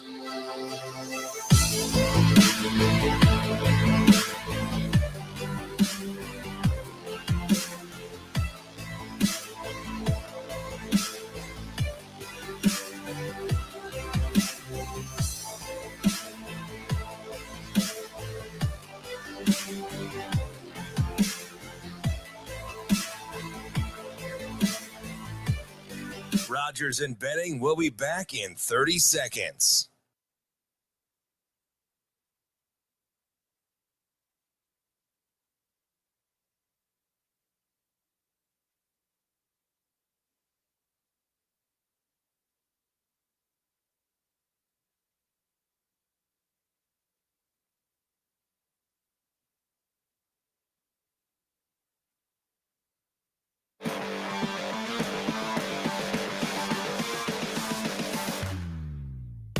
Coffee and Cream with Rogers and Benning on Hail Varsity Radio. Yeah, the hardest thing about being the head coach is no one really wants to talk to me.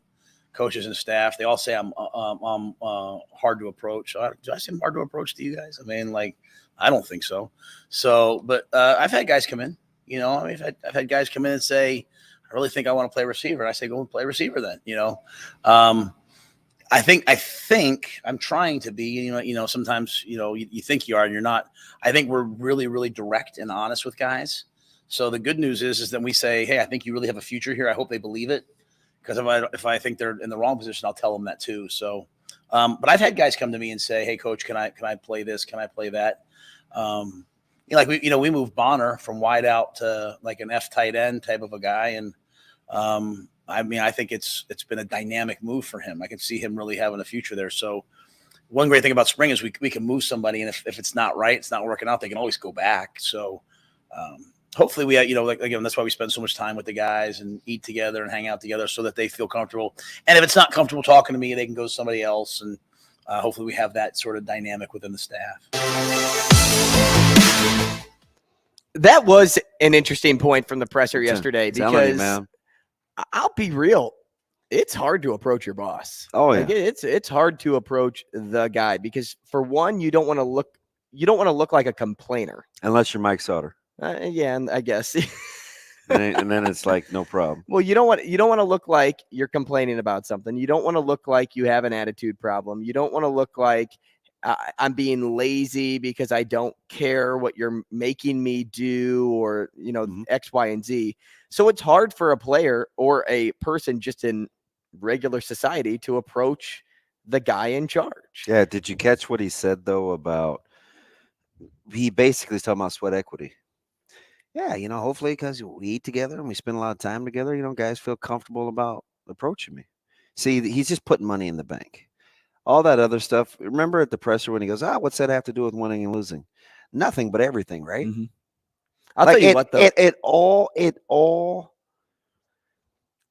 seriously, even if you try to look at it with your eyes wide shut and one ear closed and you don't want to buy in, like you're being disingenuous if you can't, because he's saying all the right things. And again, I think it's independent of winning and losing, but you can't say this isn't what you've always wanted. Sweat equity is hard and still like even especially through for the people in position of leadership. Right.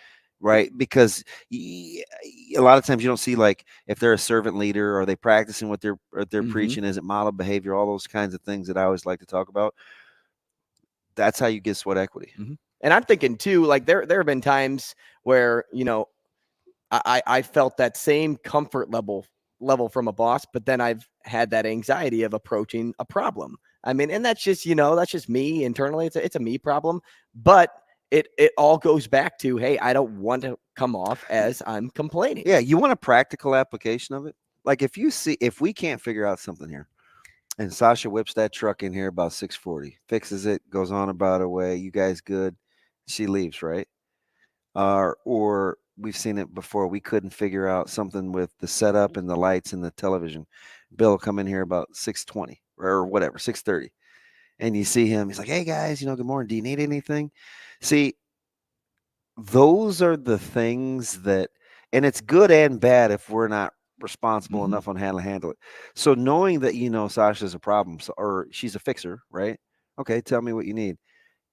It's up to us to not abuse that, right? But once you see it happen, you feel comfortable knowing you can.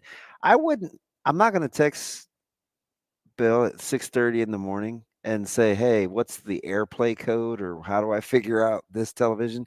if I hadn't seen him in here at 6:30 before. I'm just not, right? I'm not going to say, "Hey, can I stop and put these bags in the freezer?"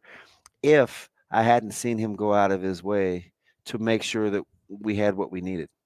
Because if you don't see it, you don't know that you can do it. So who knows what's being said at the dinner table or the lunch table, or, hey, listen, Coach Rule, why'd you swap out all the nutrition, and why'd you change the whole food service deal? Because I want our guys to stay here and eat. He says, do you like taking good food out to go? Actually, I don't. Good to see everybody. Thank you, guys. If it's good, I want to enjoy it while it's good, right? While it's hot. He says, I want those guys to know that we're listening, so we're going to sit down and we're going to talk. And I was like, it's all part of the plan. I'll tell you what, and for those out there that are like, well, there are those tough conversations. Like, yeah, there always is in everyday life. And when I say tough, I'm like, if you're thinking about going to the transfer portal, or you're thinking about, hey, I need a break from football, or you're thinking about something that involves you quitting or getting fired from whatever, like those are always going to be hard no matter what. And that's why Coach Rule does a really good job of setting the stage now and early to say, hey, everything up to the extreme is going to be easy with me. Like when I say easy, conversations are going to be easy and understanding. When you get to the extreme, of course you're going to have those uneasy feelings. Like if you're going to go to a rival after you've been on this team for, a year or two, because and say you were a good player and you just wanted to go because you had your own thing, he's not going to hold that against you, but it's always going to internally be difficult to talk about that. Yeah. But outside of all of that, outside of the 2% that will be hard, the other 98 will be easy, understanding, and it's because he's a tone setter. 100%, right? Like you can say I gave you the analogy. I don't think I said the player, but he's having a back and forth with a player that's having a bad day, right? This is a couple weeks ago. And said player's pretty upset. He says, look, man, you know what my background is, right? I've done this, I've done this, I've done this. Player, yay or nay, right? He's like, hey, we've done this in the offseason together, right? Player says, yay or nay. He says, your goal is to get to the NFL, right? Player says, yeah. He says, then why would you fight me?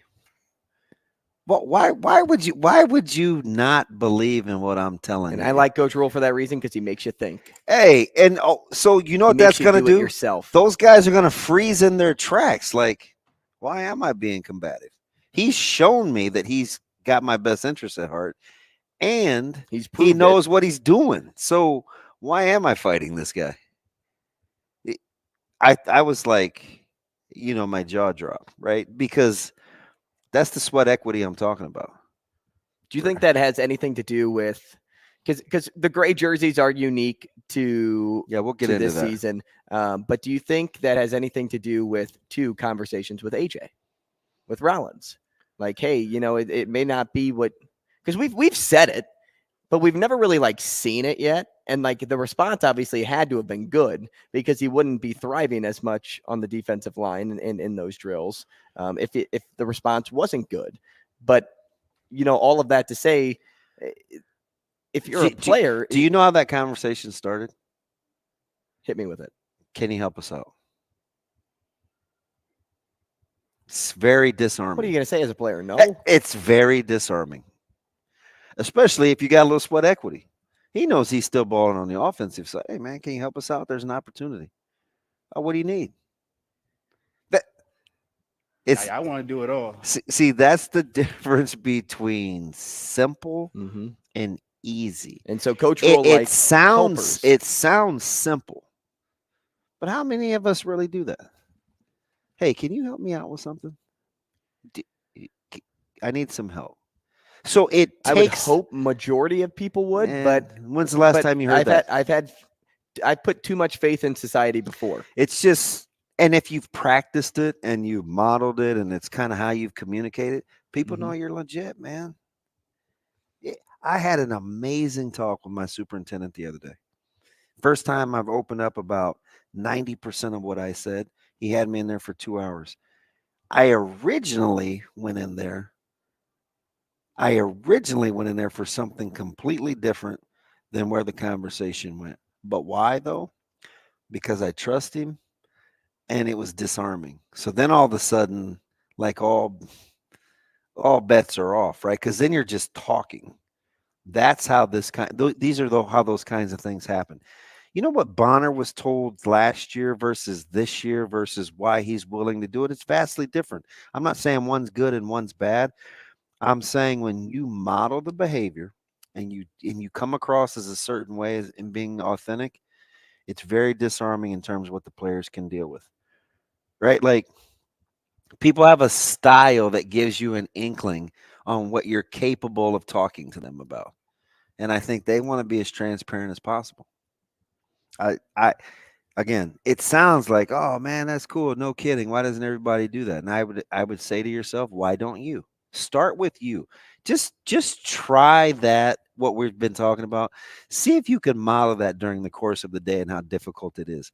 We don't even like doing that within our household, and they're supposed to trust us. It's not easy to do. Simple concept, but it's fascinating. It's mind-blowing. Again, right now it seems like it's working. Yeah. And again, like it's working, I feel I'm okay saying this, right? This is independent of wins and losses. I'm just telling you, when people joke the last 12 years, hey, we need an adult in the room, because let's not act like it was just Frost, because it wasn't. People were mad at Bo and called him immature, and then people said Riley was too old. Like, we pick on Frost because it's an easy target and it was the most recent. But we've been complaining about certain things image-wise for a long time. Right? And if you're in need, if I hurt your feelings and you think I'm talking to you, hey man, you need to get at Dyer Law. Dyer Law is a team that can provide you a helping hand when you need it, no matter what you're dealing with. Call the Dyer Law team at 402-393-7529 or visit dyer.law to chat with trusted.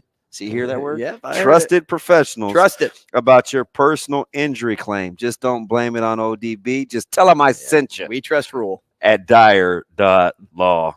We'll see you tomorrow.